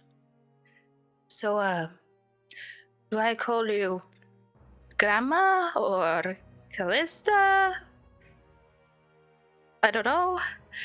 But, if you're still around, I could really do with a good pep talk with, but, what we should do next, because, we're, fighting a cult or something? Just a thought could be really helpful. Also, maybe Remus would like to talk to you, I hope you're well. Bye. And as you do so, it's quite a dim sort of room that this is in, right? Like the wider temple for the prime gods is much more grand and exuberant. Here, you're in basically a smaller sub temple, if you like almost like an additional attachment which has a statue or two around it. It's very dim in this particular corner for a moment, but the brazier at the front, beneath the statue, beneath the plaque that clearly says Callista, Goddess of Dreams. As you're praying, Diego, you would see this as the flame bends towards Ashira from the brazier. A violet light coils through the wick of the flame, and Ashira, you see, your eyes are closed, you see a glimpse of what can only be Callista forming. Almost like stepping from inside the shadows of your mind, smiling towards you as you just hear, "You carry fire that is not yours, and blood that is not quiet." Her eyes narrow slightly as she looks to you. "My child, you may call me whichever you'd like. What's more important is your name. Power circles your name. Be careful who you allow to claim it." Her voice softens, and you see that her form sort of blurs slightly, almost like it's not a clear connection as she says this to you. "The balance is thinning, and when it breaks, those with infernal threads will feel it first."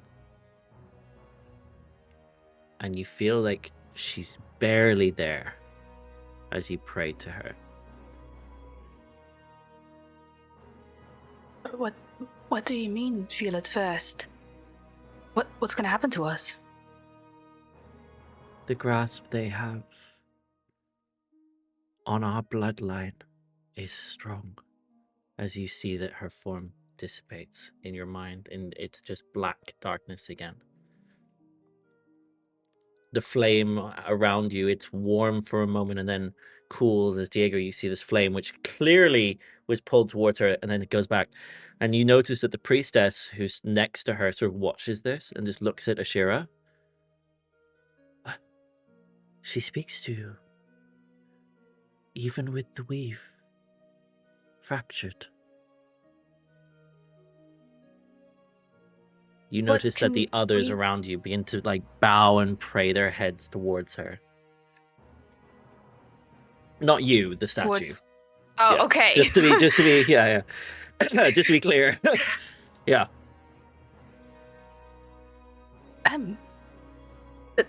Thank you for showing me how to do this.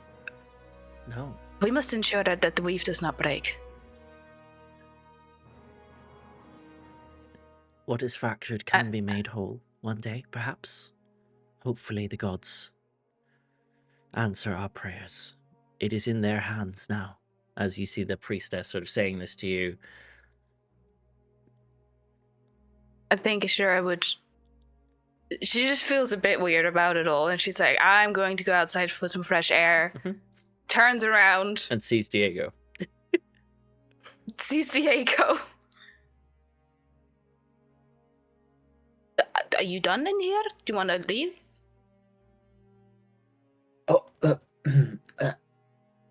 I need a moment. And we also need a moment at some point. Okay. I I will think be I should outside. do this one first, yes. You mind waiting? Here. Sure, I can wait. Maybe outside.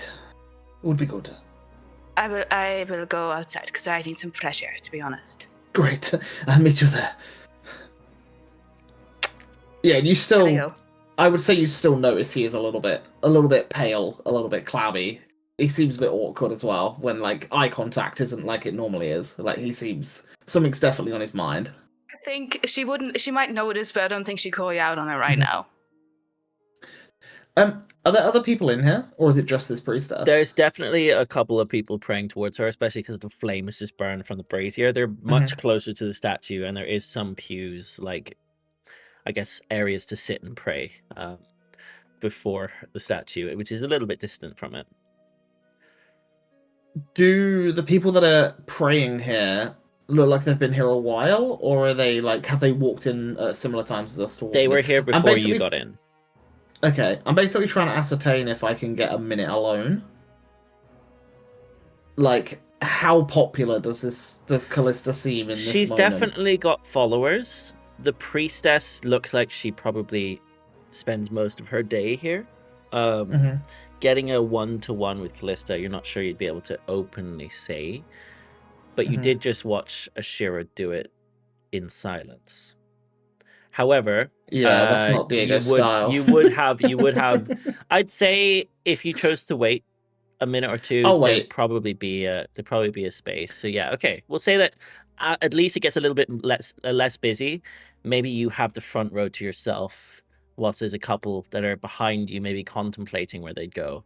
You have if there's no one actively in prayer then at this moment, I will pull my lute out, my original lute, my mandolin, my original mandolin, and I will begin to play a gentle lullaby, which I used to play when myself and Callista would spend evenings together. And I will just gently pluck at the chords, close my eyes, and just see if I can create any sort of connection to her with the memories and everything that I've had of her. But with me thinking all of this, I think sorrow is at the forefront of my mind, and my brother's affliction is also at the forefront of my mind, just to see if that helps me to bridge some sort of connection. Yeah, you definitely, I think, whilst playing the music, maybe get a little bit emotional about the whole thing as well. Your emotions are definitely on the edge.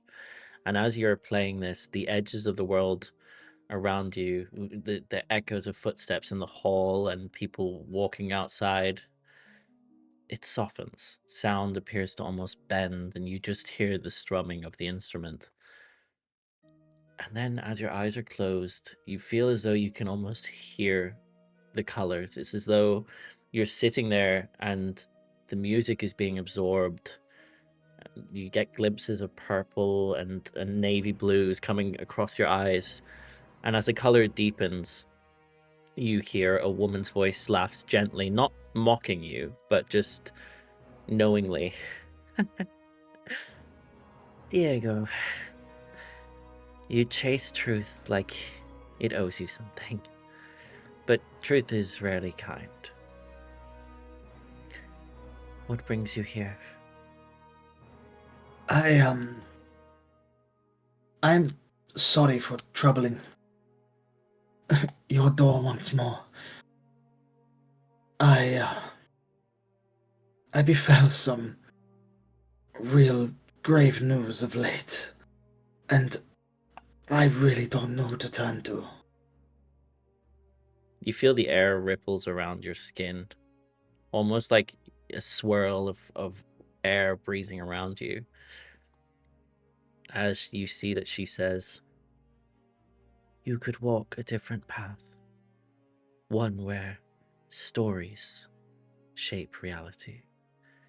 Where you bend hearts before blades are drawn. I know of your brother. He can't die. My life was once given to me from the gods. And I would do anything to make sure that his is not taken. I preside over the dreams. Here you go. For me to relinquish such darkness would take... You see that her form shimmers in your mind for just a moment. I would say, just for clarity, you envision her, you picture her as the elven Talia that you knew. That's Talia, yeah. Whereas when Ashira was here, it was very clearly the Callista tiefling version that she had seen in her vision. She sort of looks to you, and you notice that her tone, it picks up almost like it's sort of urgent and more, I guess, darker. She says to you, as this sort of blur happens, the balance is thinning. Dreams will not survive if the roots rot. You must choose carefully, Diego. The world listens when you sing. Your brother, the moonlit lake water, that was blessed by Luna, they may be able, but you must find her light. And I would say that as she says this, you see that her form in your mind dissipates a little bit. You see that the colors that were sort of going across you, it turns almost like faint black. The music keeps coming through, and you can't help but feel like maybe the emotions that were so at the forefront are still there. It's like for the first time you've let them come up to breathe. And in this moment, whatever connection you had, that brief glimpse with Callista, falls silent. I just say sorry in my head. It's just a sorrow felt sorry once more. And then I open my eyes, sling the mandolin over my back, And as you wipe the brow. As you do so, you notice, as you sling it over your back, you notice that there's a glow of the moon crescent on your chest. It's very faint, but there's a glow coming through from where it is. Yeah. I'll stand, and then I'll just reach out and I'll touch the statue, and I'll just brush my finger across the cheek, the face cheek, in case anyone's wondering. And as I do, I will use the blessing of Luna and cast guidance through the statue as thanks for providing that information. And I'll twist on my heels and walk out the door. Okay, very nice. And as you're doing so, as you had this brief moment, across the courtyard, you watched Elirr take a clipping from Bayron's statue of a little words of wisdom, if you like, from him, the god of art and lore, and you head on into the Prime God Temple, following on to where Ashira is. You notice that there are a couple of your friends scattered around the room, as we'll come first to... Let's start with Elirr. Elirr, you find yourself at the pews. You find yourself sitting, beginning to pray quietly. And you notice that your codex, the tome that you hold, the growling tome, it's almost as if it's humming slightly, ever so faintly. But as you close your eyes, in this moment, you see the picture of the mural from behind the Thalassor across your eyelids as your eyes are closed, and you just feel like the mural of the sky darkens in a very narrow column above you. lightning dances across the skies, almost like the roof of this place has been removed.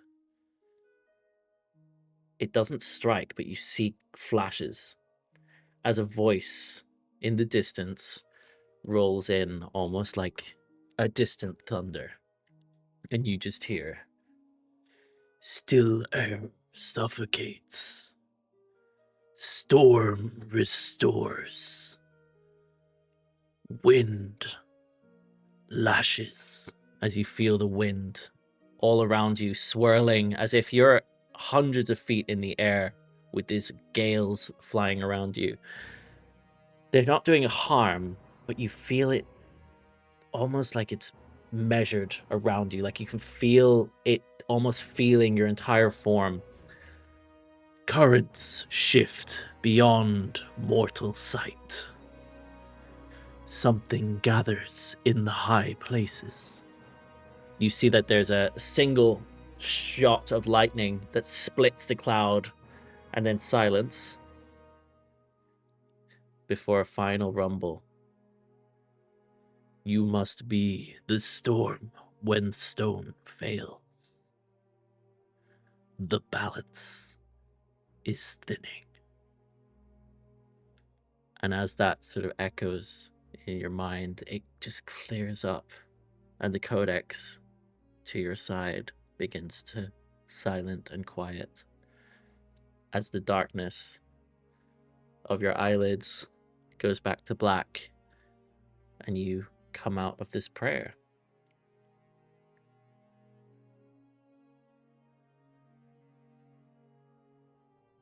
Is Elirr digesting this at the moment? Is that what he's doing? What do you do?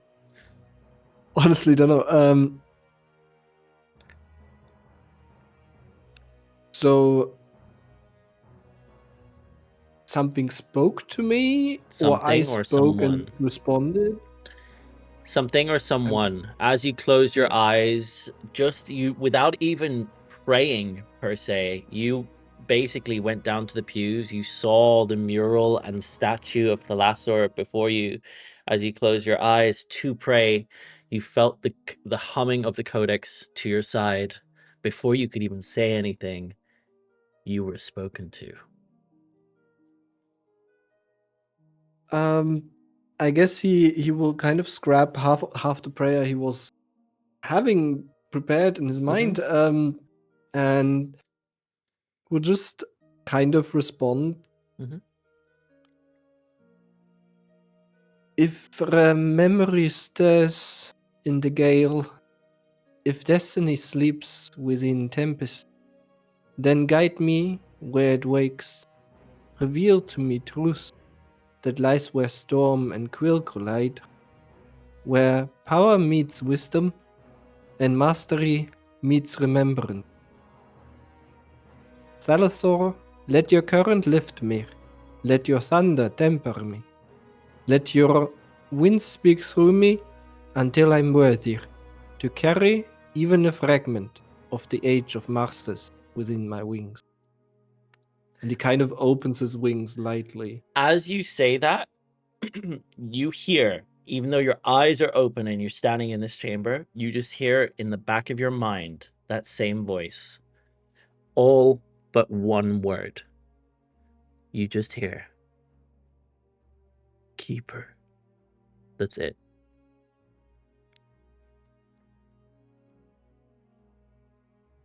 Sure. I guess he gets up slowly, kind of almost shaky on his legs, kind of putting the hand on the book as he walks. Yep. Involuntarily almost. And he kind of walks out. If he sees anyone of the You would party seeing him, see- he will tell them that he's leaving, but You would otherwise he's just gonna see walk. you would see Ashira and Diego coming in, but before you leave, we'll go to the others first. As the next one in the list that I will jump to, as you're all praying at different places, is Judge. Judge. You found yourself at the pews of Nihilus, the god of death. You brought down the name Gamma. Hmm. Is there a specific thing that you say? Yeah, I think once Judge gets comfortable in this place, or tries to, I think in his mind, he's not expecting a connection. He's not expecting to get to hear from this god or anything.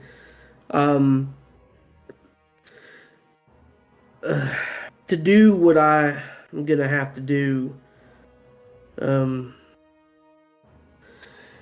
been reminded of a lot of things, and someone else's memories, I think, at this point. I think it's time that, though I keep those memories as something to help and to guide, I can't be that person. So I want to finally put to rest Gamma. Allow him to sleep or whatever the case may be, but also those who died that night in Shroudhaven, with the promise that I will avenge what they couldn't. And and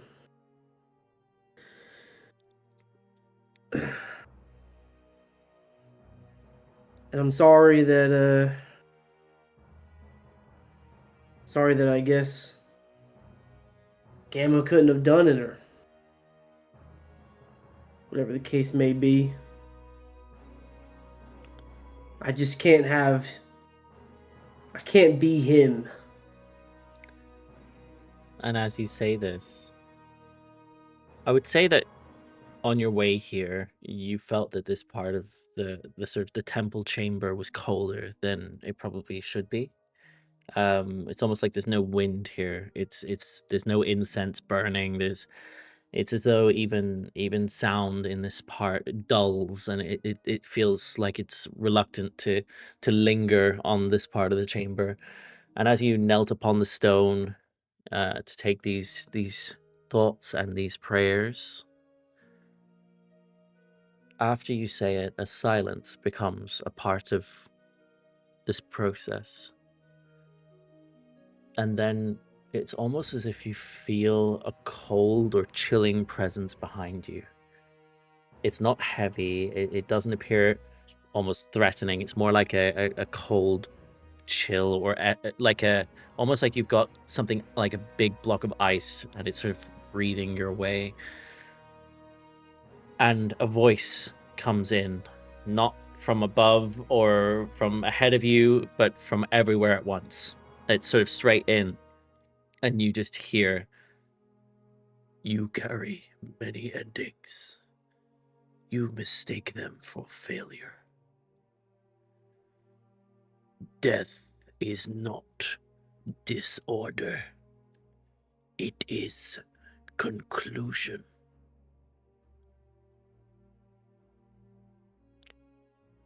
You are not here to prevent death. You are here to ensure it meant something. Chaos is not death. Chaos is interruption. It denies conclusion. It rots what should resolve. The balance is thinning. Not because too many die, but because too many cling on. The world resists what must pass, and something seeks to undo finality." As there's this cold chill and then warmth. I think Mhm. as he says, that speech, I think Judge is reminded of Willow And I just think there's this denial in him of how that could be a conclusion, what befell her. And I think, and just in like a quick rebuttal, he just, I don't explain that to Willow then. You see the I pictures don't. of her body that you remember from a shit. previous time. The Yeah. images flicker in your mind. Although you haven't seen them in this life, you remember it like it was yesterday. As you just feel the cold intensifies again briefly, and a final breath comes through, almost like whispered to you from right behind your neck. You were not forged to escape ending. Death comes to all. You see the pictures of those you loved, Walters, Willow, and then for a moment, the face of your father. You were forged to witness it, to stand steady when others faltered, and when the time comes, do not hesitate. And you see a glimpse of what Morgrith the Lich appeared like, as for the first time in your memory, you see what appears to be a long, necrotic, decaying body with robes all the way around him, and unmistakably the head of a twisted, contorted version of Mordred. It doesn't feel like an order, but he's saying your purpose is clear. Death comes for all, even Morgrith. You feel it in your core. It's like a stillness. If that's the will of the gods, I will make sure that man goes down, even if it costs me myself. And I think with that, Judge will pull out the dried flower he's been carrying around that he had for so long, and I think he just kind of flicks it towards the statue of this god. And I think as he does that, he just kind of walks out. Mm-hmm. Yeah, the presence withdraws as you say this, and you feel a breath on your neck as you turn away from the god, the statue of the god. The room feels normal again, but Judge, you feel this certainty, this strange calm for one of the first times. And as you turn and walk back towards the main entrance, you notice on your right, praying to the goddess of nature, is Sylas. Sylas, as you prepare your offering, you put down the wooden carving of a star.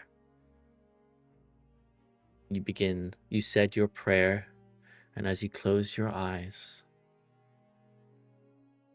it felt as though here, unlike the temple outside in the terraced gardens with the druids, this area feels almost quieter than it should be. You're taken to a place that in your mind you feel like you're back at a grove. But the temple grove here is quieter as well. The trees are healthy, the grass is green, there's a light breeze, but the air does not breathe easily.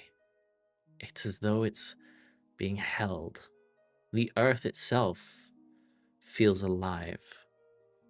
You notice and you feel as if you can almost like another limb, you can feel the roots underneath the ground around you. You begin to feel how they shift beneath the soil, and the leaves tremble on the forest floor, and a presence unfurls through the roots and bark and branch alike as you just see a glimpse of this elven figure step forward in your mind.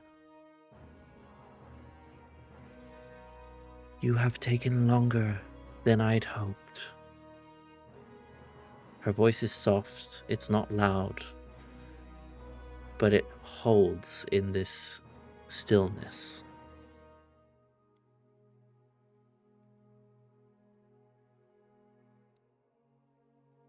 Thank you for coming here. You were not born by accident. You were placed where the ley lines crossed, where life once gathered in its purest forms. You previously asked about the grove of Sylvana. You sought information. They drive iron into sacred roots. They bind stone where breath should move. They mistake preparation for domination. You feel your chest tightens, Sylas, as in this vision, this moment, the very ground itself beneath you feels tighter. The balance is thinning, not because life dies, but because it is being redirected. Sylas, child of the Wolf Mother, you must remove the weeds, return what was taken, restore the stone to its heart. You are not meant to prevent what comes. You are meant to decide how it takes root. Your mother hunts. I endure. You must learn both. And with a very faint shimmer, as you see this green open air turn to a blackened soil and scarred burnt tree, it begins to fade into grey, into darkness. And you find yourself back at the temple. You open your eyes, and she's before you, identical to how you pictured her in statue form. You're back at the temple. Sylas reaches out for the statue, touches her, and at the same time he feels some sort of shiver between his shoulder blades, and he already was certain of the course he should take. Now he is stronger in his beliefs to return the stone to the grove. And Sylvana, thank you for your guidance. I will see to it. You see, for the slightest of moments, the wooden star carving that you have that's placed down on the ground before you. It spins ever so quickly and then falls steady, almost like an acknowledgement. And as you step up, do you take it with you, this carving?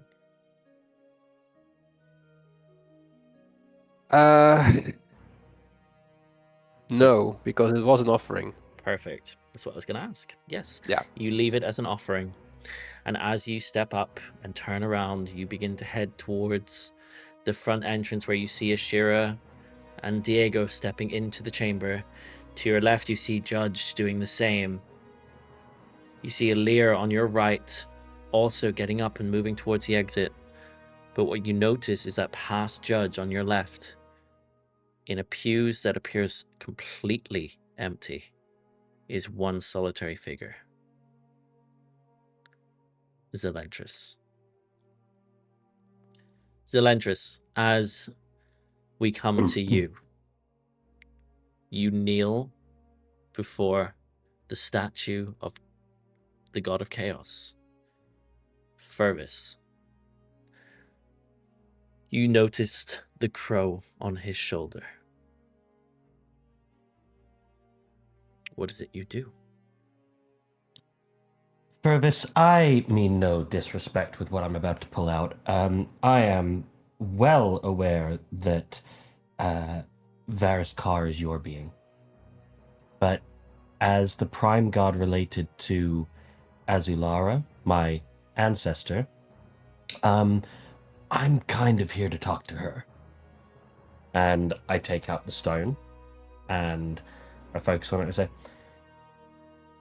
Azulara, I'm hoping you've regained some of your strength by now to speak to me through the relic. And I would appreciate if you could speak plainly, because I'm very uncertain of how to handle a meeting this evening. We have, as I'm sure you're aware, the Creed, which once took actions in your name, has veered off path, as so many of your groups of disciples tend to do, as we've seen. When I go to this meeting tonight, do you have any guidance for me on how I could handle lapsed followers or potentially a vampire? Anything would help. You're clutching the stone at this moment, right? I'm holding it open. I'm holding it like this. Okay, like openly. The like D12, this. yeah, holding openly. The D12. As you do so, it begins to glow purple. Vibrant purple. And as you say these words, the world around you stills for just a moment. No sound around you carries, no breeze touches your skin. What happens is you feel as though, as you're looking at it with your eyes open, it's as though a pool forms at your feet. Like perfectly smooth, of just a purple glow. As you look down to it, your reflection stares back at you. It's not fractured. It's whole. The surface doesn't ripple as you hear coming through beneath you. You have delayed long enough, Zelentrus. Her voice, for the first time, is clear. It's measured and it's unyielding. There's nothing holding it back, as if for the first time. Zelentrus, you were asked to choose not long ago. You made a decision, but know that though you did not necessarily choose me, I choose you. Not because you are flawless, far from it, but because you understand what it is to be broken. You stand at a fracture at this moment. You understand both sides of it. You feel that the water brightens, this purple glow of what looks almost liquid in form. It's like a glow that's become liquid. It sort of ripples slightly, as she says, and brightens and glows to you. You hear her say, Whether you choose to be or not, you are my champion as you hold the relic. There's no swelling music here. There's no spectacle. It's just truth, plain and simple, for the first time since you held the stone. You will go. You will not posture. You will not provoke. You should not conceal. Speak directly. What is he building? Who does he serve? What does he intend for the grove? If he lies, you will feel it. But do not accuse. Observe. If he seeks blood, defend. Do not pursue. You are not there to win. You are there to understand. You feel that the glow of the pool beneath you as you look down and see your face, it darkens. And it begins to seep and begins to sort of split, almost like it's melting away or disappearing or evaporating in some way. The balance is thinning. He is not the center of it, but he is a branch.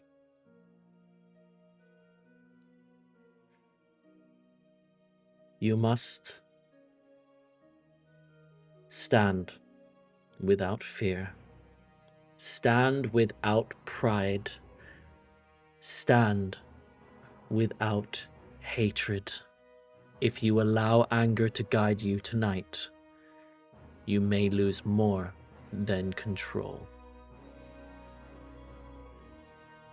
And in that moment, you see that the glow, the water and what remains of it almost goes back towards your ankles. It's sort of seeping in almost at your feet. It tries to rise over the lips of your shoes, your boots, not trying to engulf you, but almost like to try and climb up you as you feel it slide up towards your arm, almost up the cracks in your skin as the Aasimar glow comes all the way to the stone as it twinkles in your hand. And you hear a final line from her. You do not carry this alone as it shines, but you must lead them this evening.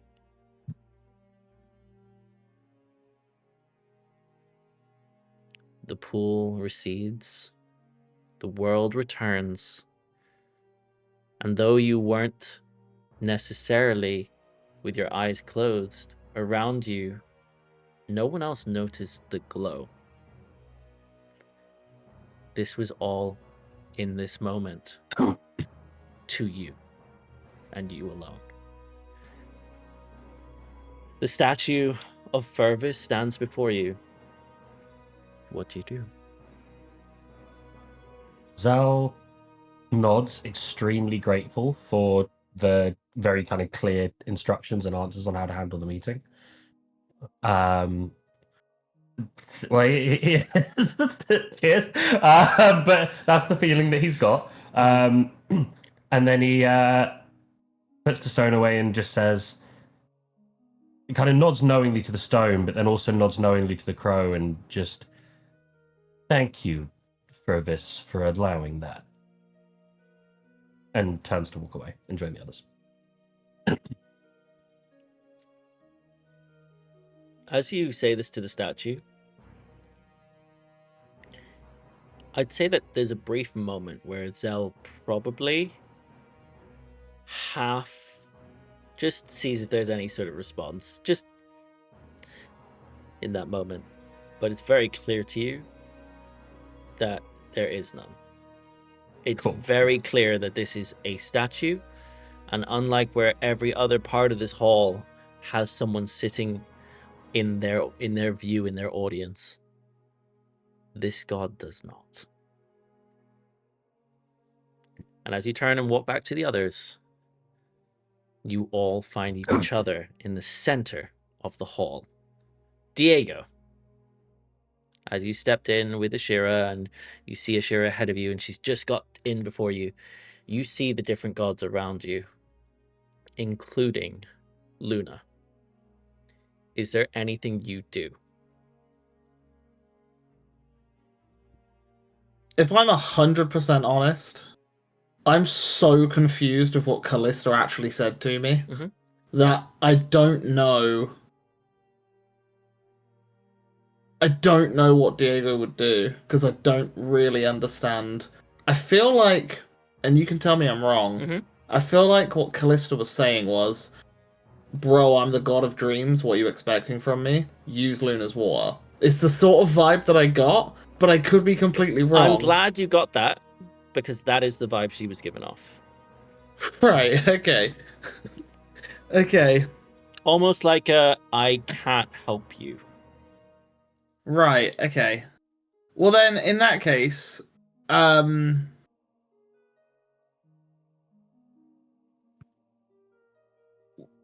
is Luna going to be able to help me if she's the goddess of the moon?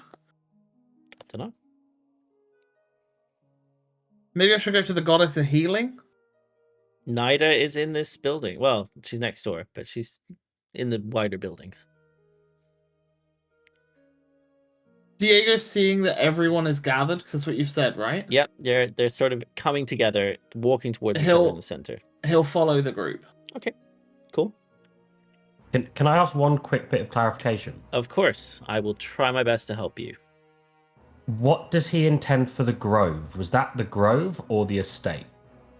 Or are we talking... Because there's two lines I've got there. If it's the grove, then I know it's Silas's one. If it's the estate, then I know it's the estate. But... She said, what does he intend for the grove? Cool, okay. I'm not going to clarify what exactly that means, but it's very clearly the word grove that she says. Zell will pull up Silas over this then. Cool. You guys all meet in the center. Mirabelle's just got back to the tavern. Maybe having a drink. I don't know. We'll come to Mirabelle shortly. For the rest of you. She's smashing back mojitos in the tavern. We go back and Mirabelle's just slaughtered. So, are we all good here? Is there anything else we need to do? It seems like everyone got to speak to at least a god and pray to a god. Yeah, it felt like you were in there for ages, Judge. Huh? Felt like you were in there for ages. Well, okay. Well, first of all, I had a longer walk to get where I wanted to go, and second of all, I was just having my own little funeral. All right. But that doesn't count. You are like also the biggest with the biggest legs, so. True. Yeah, takes me longer to get places. Right. Okay. Well. Should we seek I out? haven't been oiled up Mirabelle, lately. or are we good here? I'm good to go. I'm good to go. Silas, on the cart back, can I have a chat with you? Sure. I asked Azulara what to talk about at the meeting later. She asked me to ask Redfoot, what does he intend for the grove? And the only grove that I can think of left is the one that you told us about. There's a slight panic in Silas's eyes. He could have expected that something was going on within the groups they seek with the grove. So that would be his natural response. The grove. Well, I'm all for finding out more about what's going on there. So if we can ask questions without raising suspicion, then I'm all for it. I think my advice from Azulara was to just be direct. No provoking, no posturing, but no concealment. I've got an idea of how I'm going to handle questions. But we can talk more about it once we're back with Mirabelle. Yeah, Just sure. something to think on that the Grove is apparently related to this. It haunts me, but sure.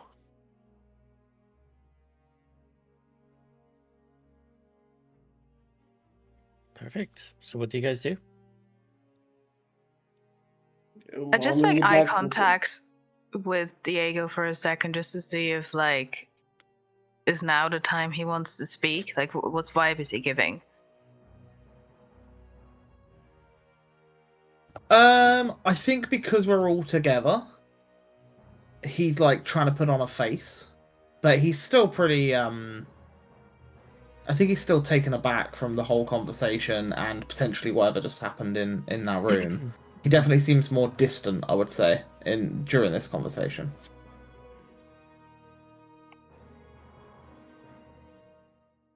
Ashira will just sit next to him, I guess. And on the way back from the card, and just say, like, hey, it's okay. You know, whatever it is, if you need to speak, you know where to find me.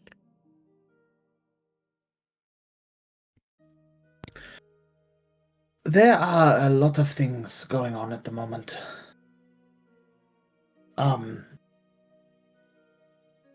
And I found out not so long ago that Callista is Talia. Wait a minute, And I my found out Callista? today that Callista is your ancestor. You mean to tell me that the architect look. of my bloodline... Look, I didn't know. No, it's okay. I'm just starting to get concerned about my own palm readings at this point. I wouldn't get too close to me, because apparently your family, well, I'm just telling you that my mother is off limits and so is Quinn, okay? didn't mention your grandmother though, so... And he cracks his knuckles and then She's dead. smiles.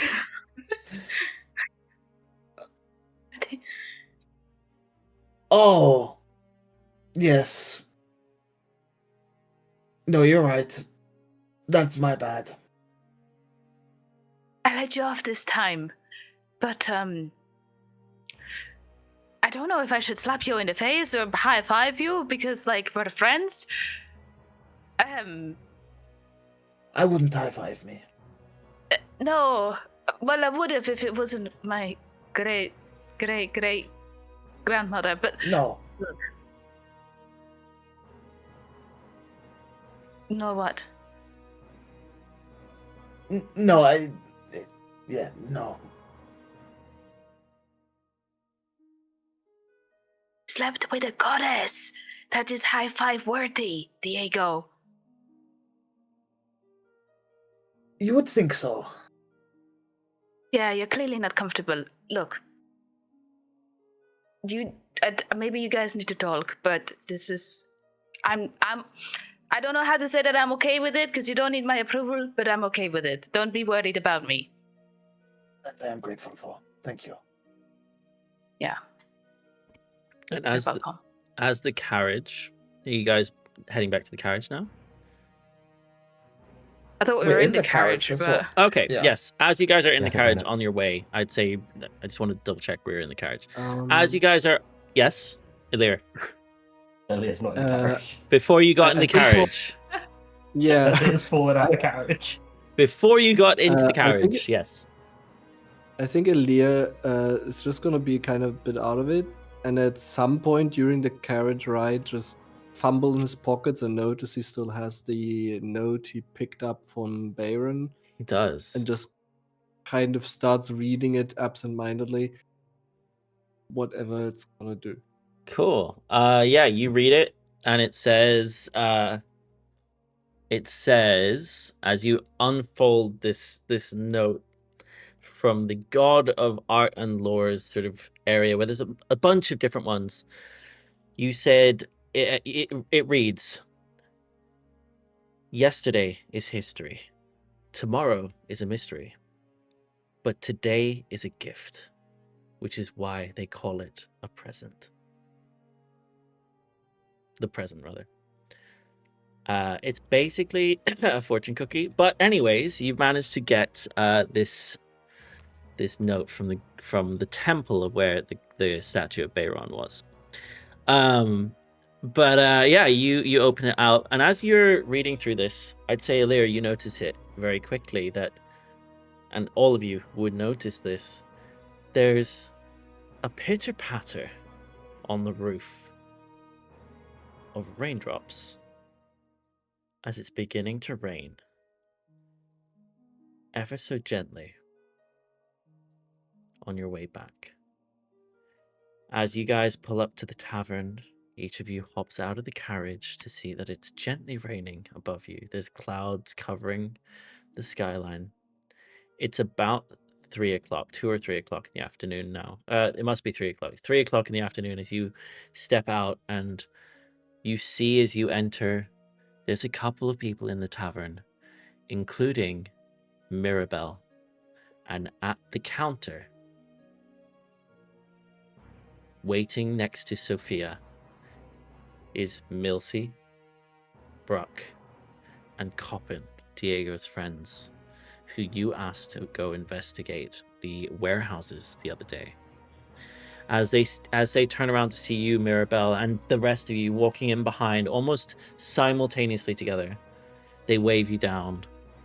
I will say, for the sake of brevity, that they tell you that they went to the Saltstone warehouses, and Bruck was able to use his locate object spell to identify that the largest of the buildings seemed to be where it was kept, but that it was heavily guarded by the Coalition.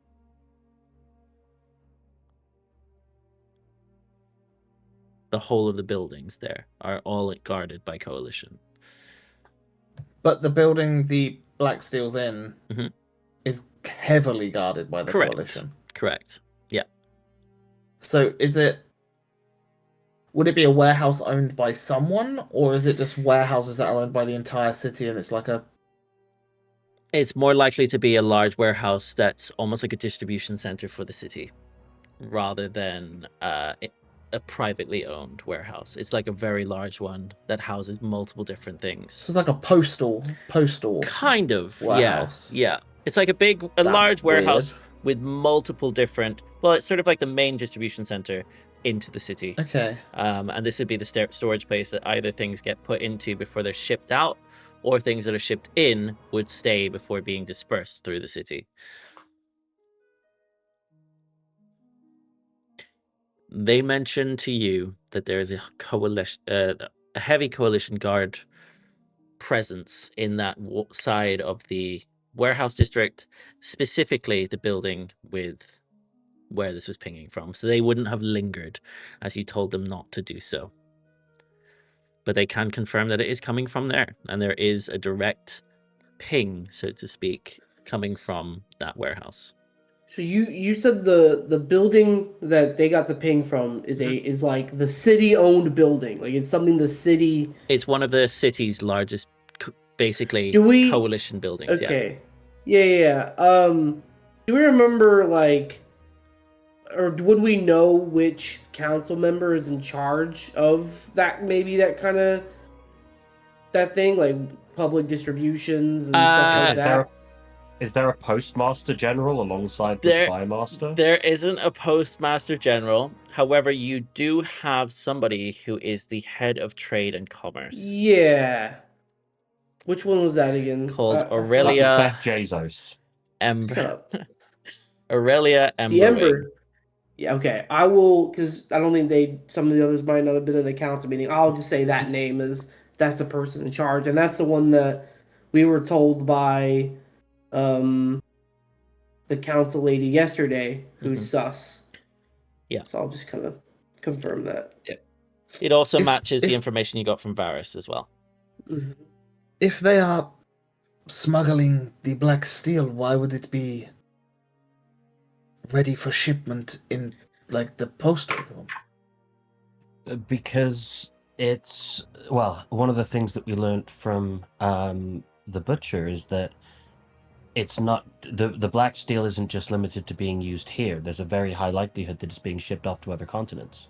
Oh no, I get that, but why would you use like regular shipping means? Well, if you've got the entire city under your thumb, But if Shadowstep is true to his word, would he not seize the assets? If he knows they're there, he's told us that. Well, again, we don't. I mean, the issue also could be we don't have proof yet that That what? That there's black steel in the city, which is also not from this region? Right, but we don't know if maybe someone's purchased it or something. Maybe there's a deal going on. Again, they don't have confirmation of that yet because he's not the guy in charge of trade and whatever in the city. So unless he's the spy and the man of intelligence, so he would report any ill findings, no? Do you think that they're trying to play it smart within the council, and that they, trying to flag it against someone that might be in cahoots with him could be dangerous? Maybe, yes, but it just seems if you were to go to all the trouble of smuggling it into the city, why would you then put it in the main post room to be shipped out of the city, you know? Maybe because it's easily accessible for when they try and, armor up the crew members, for example. Just checking. In terms of economics, is Stonehaven we talking like free market capitalism, where they wouldn't really keep tabs necessarily on what's being stored? I will say two things, which may give some clarity here. First of all, you can trade and ship here. It is open. They do trading with other cities and things. Also, there's no rules against owning or shipping black steel. Yeah. There's no reason you wouldn't be allowed to have it. It's purely that it is a specialty produce of Lava Crest. It's a bit strange that it's not in Lava Crest, I'll admit, especially in volume. But it's not something that's necessarily illegal to have. Like, you can ship and we're not sure, because, and I guess I'll say this in character. In fairness, Diego, it could be that the guy or the woman in charge of trade and commerce, she would know the black steel's in that building and whatnot. But, I think I agree with Ashira saying. If Varus, brought that up and would try to, deal with it now without definite proof that there is some wrongdoings going on with this black steel, at the end of the day, it's just, for all they know, they bought it, right? They bought it and have it brought here for whatever reason. 100% agree, but they also told us that there was no mention of entry into the city, which means it is illegally entered the city. So therefore, it is an illegal substance. I agree. If anyone would be able to cook the books, it would be, the head of trade and commerce. I'm sure that also in the pockets of the Velistras, who are also tied into all of this. That's why I think we need definite proof. Yeah, I think it's a case of, I'm sure that, is it Varys, the spy master? I'm sure he's onto it. I'm sure he's sus, but how these cities work. The bureaucracy is slow. It's going to take 6 months for them to actually act on something being done wrong here when it's at the higher levels of power. We are not entirely sure. Yeah, I don't think we're entirely sure how many of the council members are also a part of all this. For all we know, there could be a couple in the pockets as well, and they're working with this Ember Wing. We need to find all this out before we just, and I think Varys is in the same boat. He needs to figure out all of this before he brings it up, because if he comes up with just, hey, this one person's involved in it, who knows? He might be a lot of... Completely agree, but if he also lets it get shipped out, then he is responsible for what happens with it. That's why we need to stay on top of it, and I think this meeting could be the start of it. Well, wouldn't it be something almost like hiding in plain sight? His problem is, or the council's problem is, they don't know where it came from, but them trading it is not the issue. Necessarily, they can't. They know where it came from. They just don't have proof of who's involved in it. That's the problem. I can't imagine that it is sat in that warehouse labeled black steel. it will be labeled as something else. But if Varys knows about it, then could he not have his spies or whatever go and investigate random shipments and then come across it and then be like, oh, we need to detain this to at least hold it, rather than take it away from them, but you suspend it so that there is no action for it to be moved, you know? I think with how heavily guarded it is, I think it's just dangerous to really do anything right now. Because again, the coalition's a big group, right? I mean, if Varys oversteps, he could put himself in jeopardy there. But the coalition as a whole is not bad.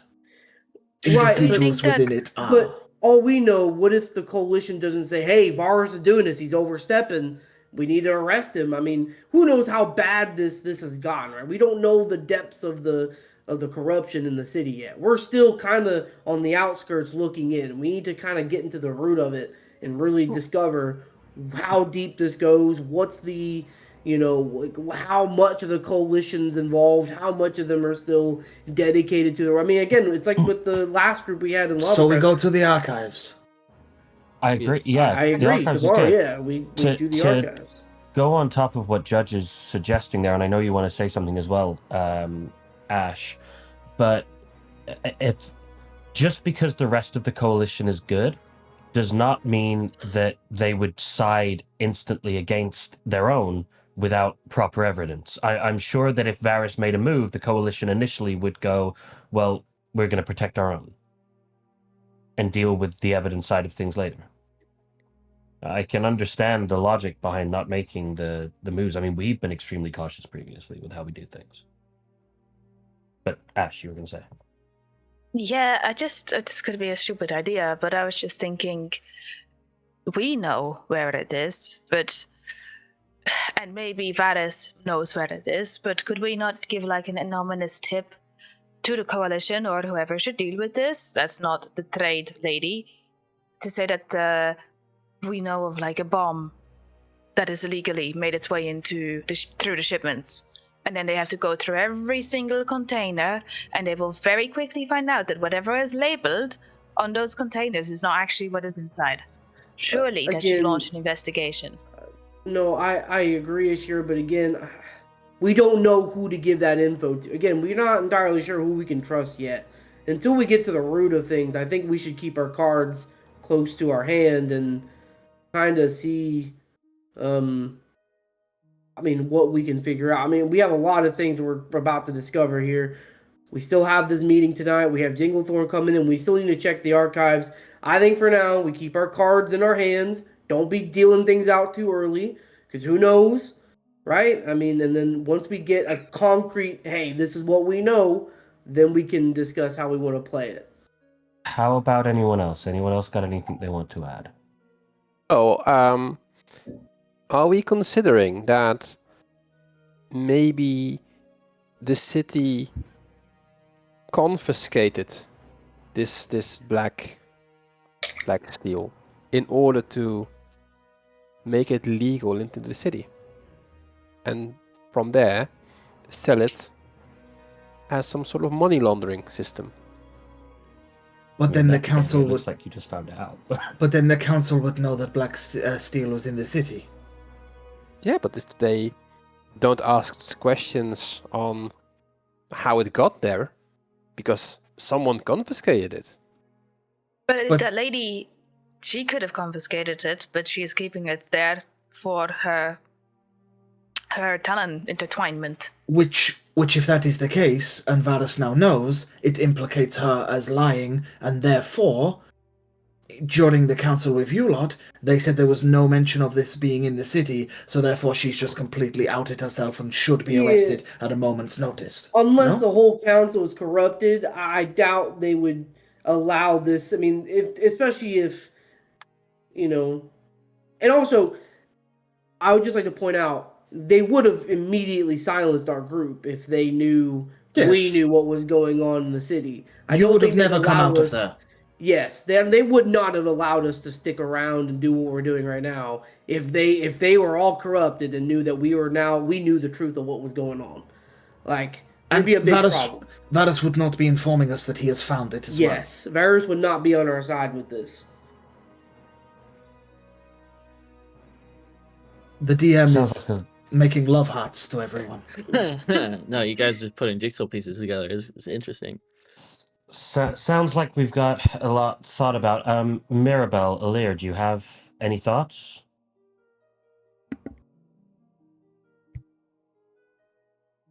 No? Nothing. No, I found think some that- things out myself, but you go on. Oh? It seems. Well, I found some things out at the orphanage. It seems there were, along 30 years ago, there were 3 elven friends, or half-elven friends, people of elven heritage. Oliver, Erin, and Renly. So, Oliver, I figured that was Ollivander. Erin must be your lovely ex-boyfriend Ashira, and then Renly is Elric. So Oh, we yeah, might that's want the- may want to pay a visit to Ollivander again as soon as everything is Wait a done. minute. So Ollivander Betty. lied to us. Seems I so. say he's not. Because he said he knew Maxwell from the orphanage, no? Never mentioned any of the others. Did you find out, was Maxwell also there? Is he the 4th one? He was also an elf, right? Lady Dare had no idea who he was. But she could have been lying for all I know. Or maybe Ollivander. But she knew the other he 3. knew Maxwell from. She said the Felistra family didn't ring a bell. Do we know for sure that Maxwell was adopted, though? Well, that is what Ollivander told us, but Ollivander said that they were best friends from the orphanage. Could be, yes. So But maybe there was no Erin. mention of Silverwind. So, does that mean that Silverwind is Maxwell? Silverwind is an awful lot of people. He does go by a lot of names. It is interesting, though, okay. that your Then hunch was it right would just- about Ollivander, Mirabelle. If I It's may, definitely awesome. Strange. if I may just include in this conversation, I mean, we're still not entirely sure. I mean, for all we know, Maxwell could have had his last name changed or something like that. I mean, we don't have the full picture yet. I don't want to just assume. Well, or the Velistra family was not they weren't they had known no- yet. they had no wealth until literally like a year or Yes. 2 ago. So Yes. they would have not been part of the Ladies of Love, they would have not been adopting children, but Ollivander said that him and Maxwell were part of the orphanage and were adopted at the same time and have remained friends. Yes. But he would not have been adopted Unless to the Velistra. unless Erin. Though I sort of assumed it was short for Erendor. But the Velistra family Could would have- not have been part of the Ladies of Love, is what I'm No. trying to imply. No. They would not. Until a year or 2 ago. But also it would also mean, I mean, Winzira is my age. She's 20 years old. So And they're like what? yeah, 40-ish, 40, older. 30, I don't 40s? know. Well- Yes, older. To be honest, Erendor told me he was 76, so he's also lied about that, if this is the same Erendor. Oh my God. For, Wait, for, I have an idea, and it is for you, Zell. The Velistras were known for their wine. Why not take a bottle to tonight's meeting and see his reaction? Of his own wine. Of his own wine. If maybe we match the two and they are who they say they are, maybe you could, be insightful to his, demeanor when you hand the bottle to him. Okay, I'm going to be 100% honest with you guys, and I don't know if it's something you've realized about me so far. I am very good at persuading people. I am very bad at reading people. I would need someone else to do the reading. The That's why I'm insightful coming. side of things. Perfect. I can't read people for shit. Wait, but there's now another problem here.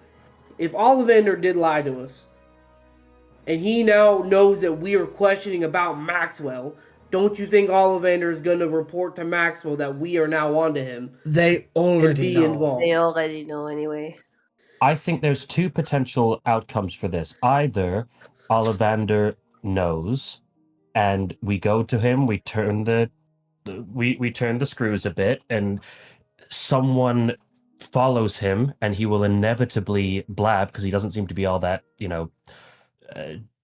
really capable, or he genuinely doesn't know, and he will go to his old friends anyway and ask about what's going on, and we follow him, and we find out what is said again. But what if I they will- use sending scrolls or whatever, or any other meeting means of seems like- communication? The meeting seems like the important thing we need to focus on now. That's the thing coming up. We can deal with anything afterwards. What I'm going to request is I go in with you guys to that meeting in some way, shape, or form. From what was shared, if things do go bad, I think you guys are going to need someone in there who can maybe keep you guys a little protected.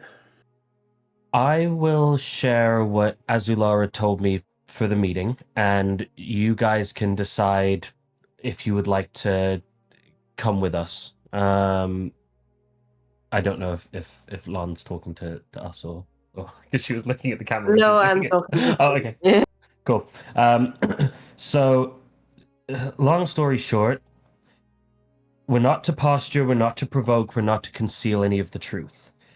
We need to ask what he's building, ask who he serves, ask what does he intend for the Grove, don't accuse, and if he runs, don't pursue. And we don't attack, we just defend. Now, I think that if he does run, we don't pursue him, that makes sense. If, from what we've been told, he would view us as lesser, or he wouldn't want to sully his hands with something messy like fighting us, and I imagine if he is the rumors that we've heard, a vampire, that would be quite a complicated combat for us.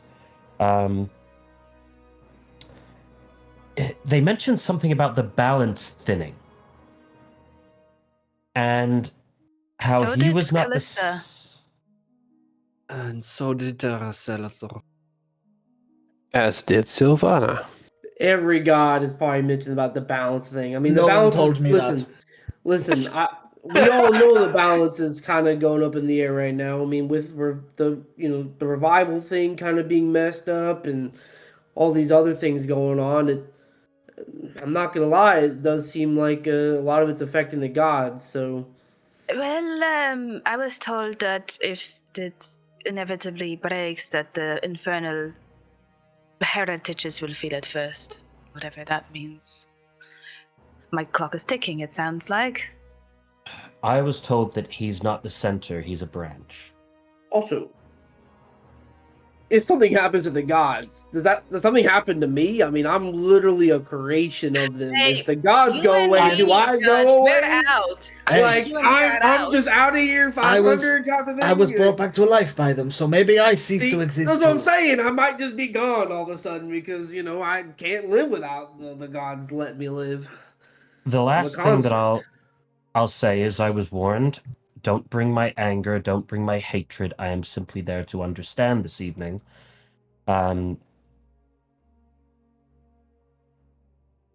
And well, with that, who would be interested in attending the meeting? Raise your hand. I guess Obviously. we all are in a way. Everyone, Right. but yes, it's up to you.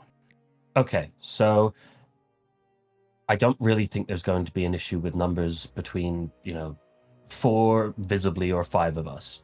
I know that we said that Sylas would potentially enter under the guise of a smaller animal.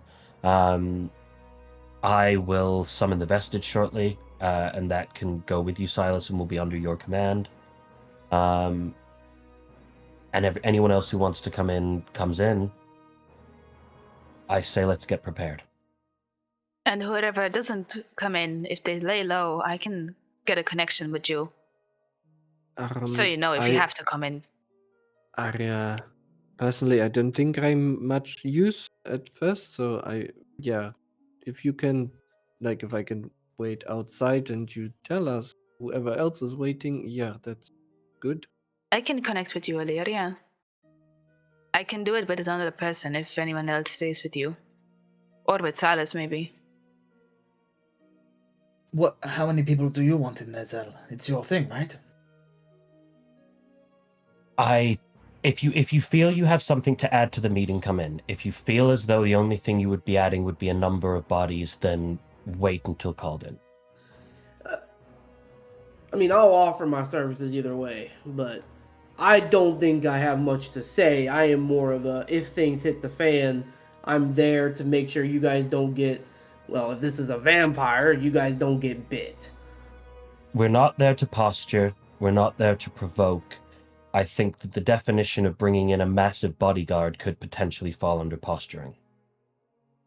It could be, it might not, but it could be. I am open to you just standing outside the door. Let's be real, Judge can be very intimidating. All right, then. Hey, it's your thing. I'll stand outside and, You'll be a moment away. And if one of us, if I get bitten by a vampire, I will... I mean, you have restoration spells. I'm sure we can figure it out. I don't have restoration spells. One of you will have restoration spells. I'm sure we can figure this out. We are level 4. I mean, what did I just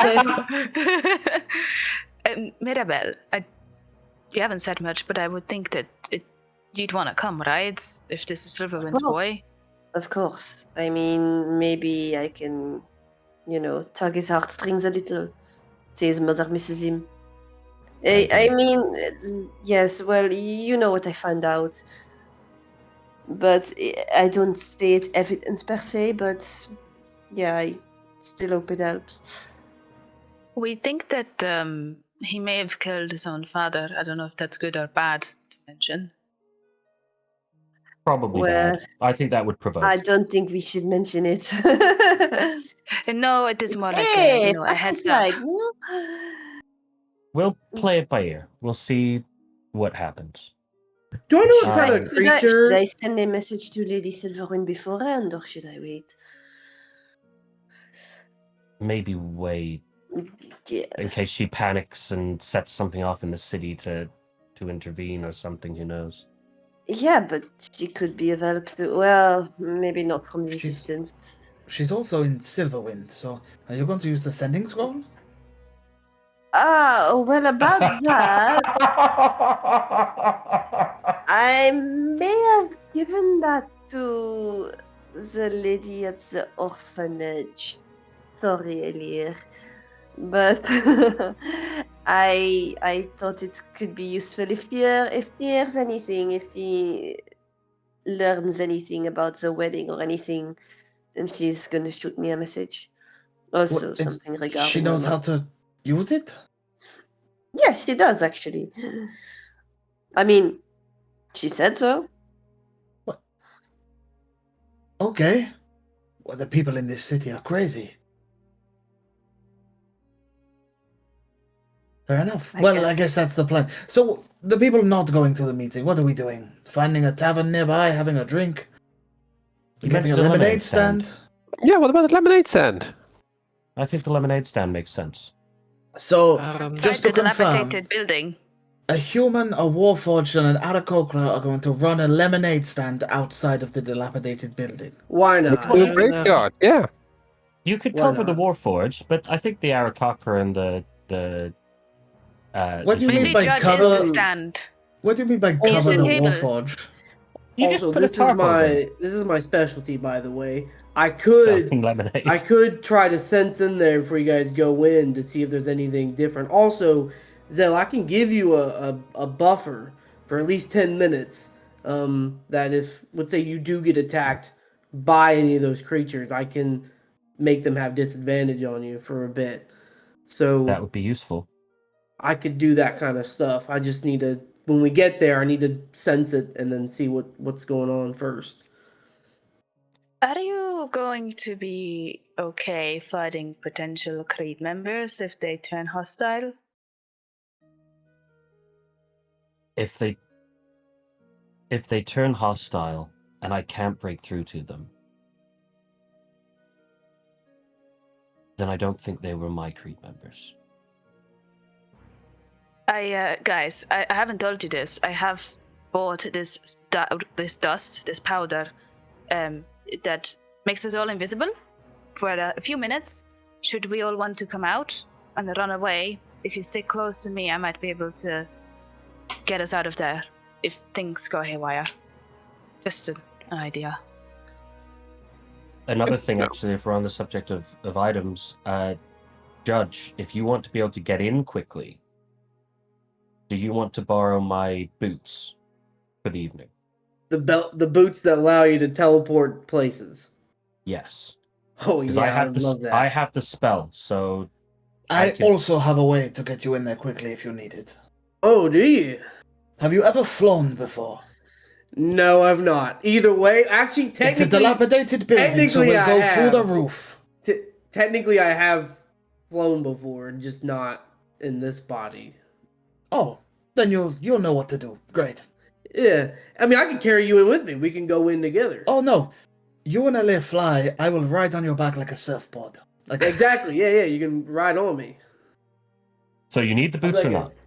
No, Cause I like it- the flying idea because I could fly in and do like a, like a missile strike down on them. Yeah. Just, Well, maybe do flying, do boots, do both. Well, I could also benefit potentially from the boots. You keep the boots. Well, okay. I trust Diego will get Okay, in well, there. I'll take my shoes off because I guess everybody forgot I was wearing them. But here you Well, go. yes, I do need them back. It's up. We said it. Okay. On that note, if no one needs anything else, I have a vestige to summon and some boots to attune to. Let's get ready. a lemonade cart to buy. How long before we go to meeting? Well, it has to be dark. By the time you guys have finished talking about this and Milsey, Brock, and Coppin have left the tavern, you guys have sat down with probably some food and some rations whilst you're having this conversation and discussion, plotting your next step. You'd need... I said you got back around 3 o'clock. I think, realistically, you'd probably spend at least 2 or 3 hours here. It would then be about 6 o'clock, let's say, after you've had food, come up with your plan, spoken to Milsey, Brook, and Coppin. Once you guys have all come up with a plan, you then have probably another 2 hours before you're meant to meet at around 8 o'clock at the dilapidated building that was the Creed. So one question: the potion would not be done. No, because it takes 8 hours, so it would not yet be done. Okay. And Elirr would be very interested to watch the skies because you were mentioning rain, and he is wondering if there's a storm brewing, especially after that prayer. Okay. Yeah. So that's what you'd probably be doing, maybe watching the skies. Mm-hmm. Is there anyone else doing anything to prep for the evening ahead? I will mention, just so that we've got it in the sessions, something for flavor purposes, the vestige. The vestige appears, but is no longer the half snake body. It is a rat, having noticed that Ashira, someone very close to Zell, is afraid of snakes. It dug deeper, having connected with him and seen he must have an affinity for these rat things. He has such a long history with them. Oh my god. And yeah, so the this kind of like bluey purpley rat creature with to be dark, to kind of sum up the misfortune aspect of it, only half a body appears in his appears from the vestige. I think similar to the snake was basically like a trailing form. The rat is also kind of the front half, and then it just trails off into kind of darkness. And as you spend probably the next hour or so attuning to these boots, and Elirr steps outside to get some fresh air, shall we say, the rest of you, do you just plot ahead on what you're doing? Diego, you mentioned the lemonade cart. You still technically have the carriage for the day, but it's more of a carriage than a cart. Yeah, I'll go to the markets and try and procure some sort of wooden thing. I'd say Like, there's one that looks stool. really, really knackered Rickety. and That's what I want. rickety, and a guy basically says, "Oh, I'll give it to you for 5 gold pieces. Just get rid of the damn thing." I give him 5 gold. And you give it to him, and it's And then I one of ask for a jug those. of lemonade from my mother. Yeah, perfect. Yeah, I actually was gonna go ask Sophia if she wanted to go make some lemonade, and I'll help her, and we'll just spend. Yeah, spend the you're evening just there. making lemonade together. I like to think that she's there, like cutting the lemons, like Yeah. squeezing them, and you're just there. Yeah.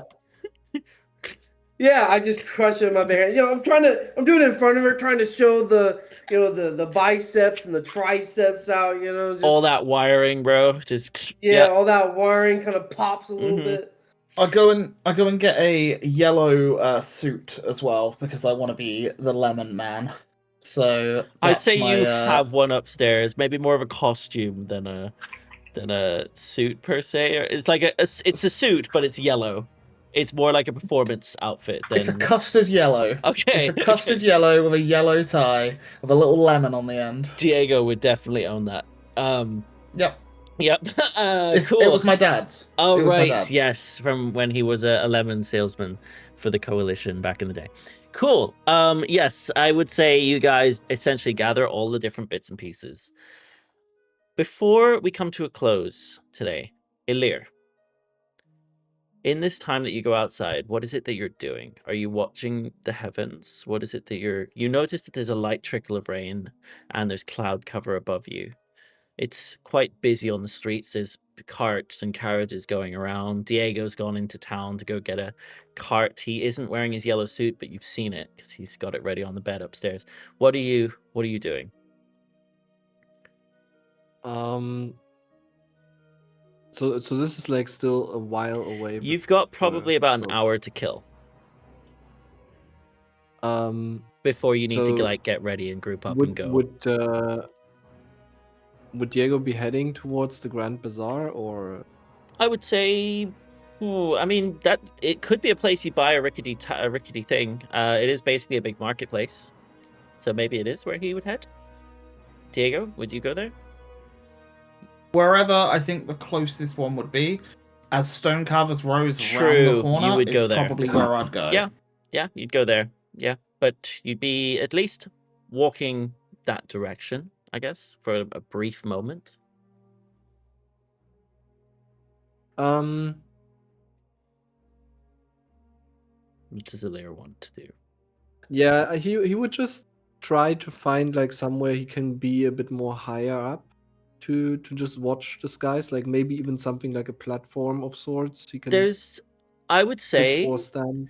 there's probably some raised ground behind the tavern, like here. Yeah. Where there's like these trees and things, but behind it there's like a little cliff edge where you'd definitely be above the ground. You could definitely Cool. perch up there. Yeah. It's not too high that you get told yeah. off for flying, for example. Mhm. Yeah.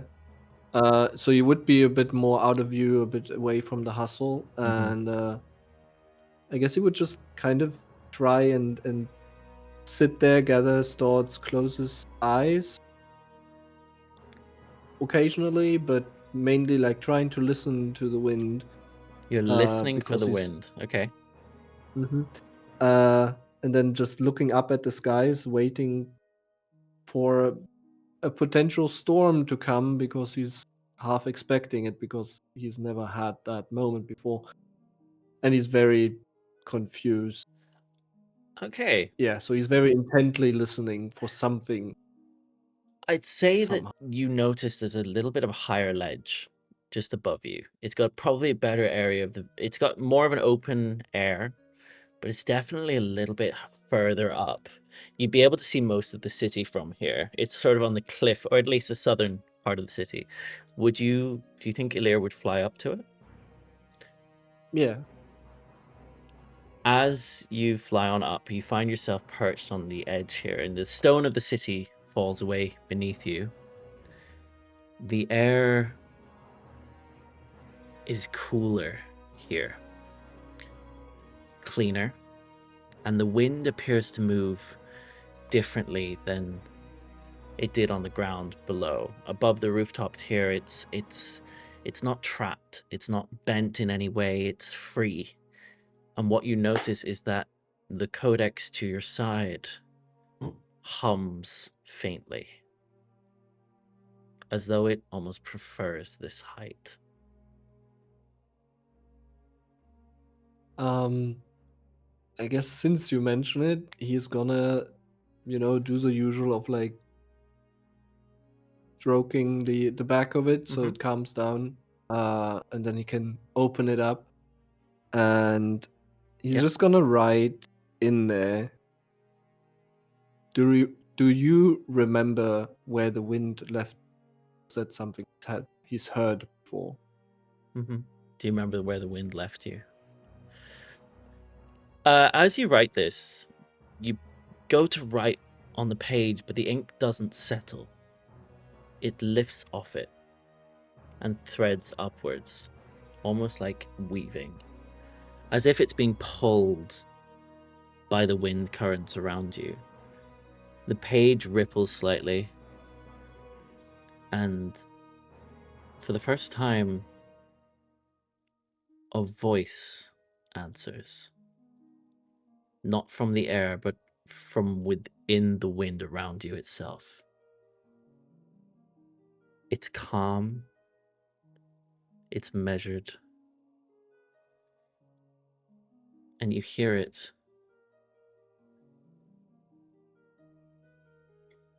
You stand beneath a sky that is not your first. You breathe air that was once foreign to you. And yet you are not misplaced.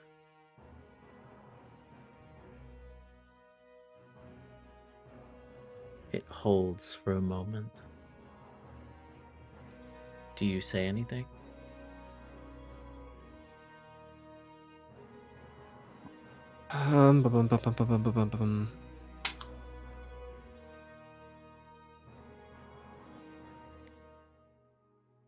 Got me in my notes.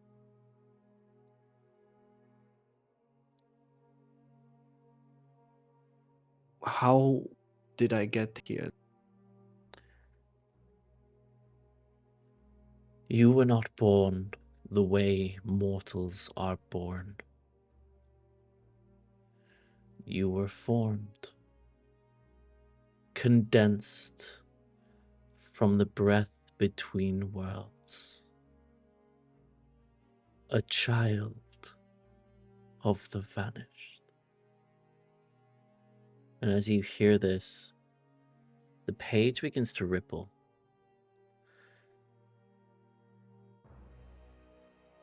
Bring the book to the skies, where the winds breathe cleanest and the air speaks freely. Then I will speak to you directly. And with that, its shutters closed. The binding on it flaps over the front cover and latches itself as it gently falls into your hand, as if the wind gently lowers it back into your hand. And as you sit perched on the ledge here, with the rain trickling down, bouncing off your feathers, as the others in the tavern begin to get ready, as Diego dons his lemon stand suit, you all begin to prepare for the meeting this evening. And that is where we call tonight's session. So thank you all for playing. Thank you for watching. What will happen next time? I guess we'll have to wait and see. Until then, have a wonderful week ahead. Bye-bye. And we've leveled up. You haven't leveled up. But nice try. Dang it!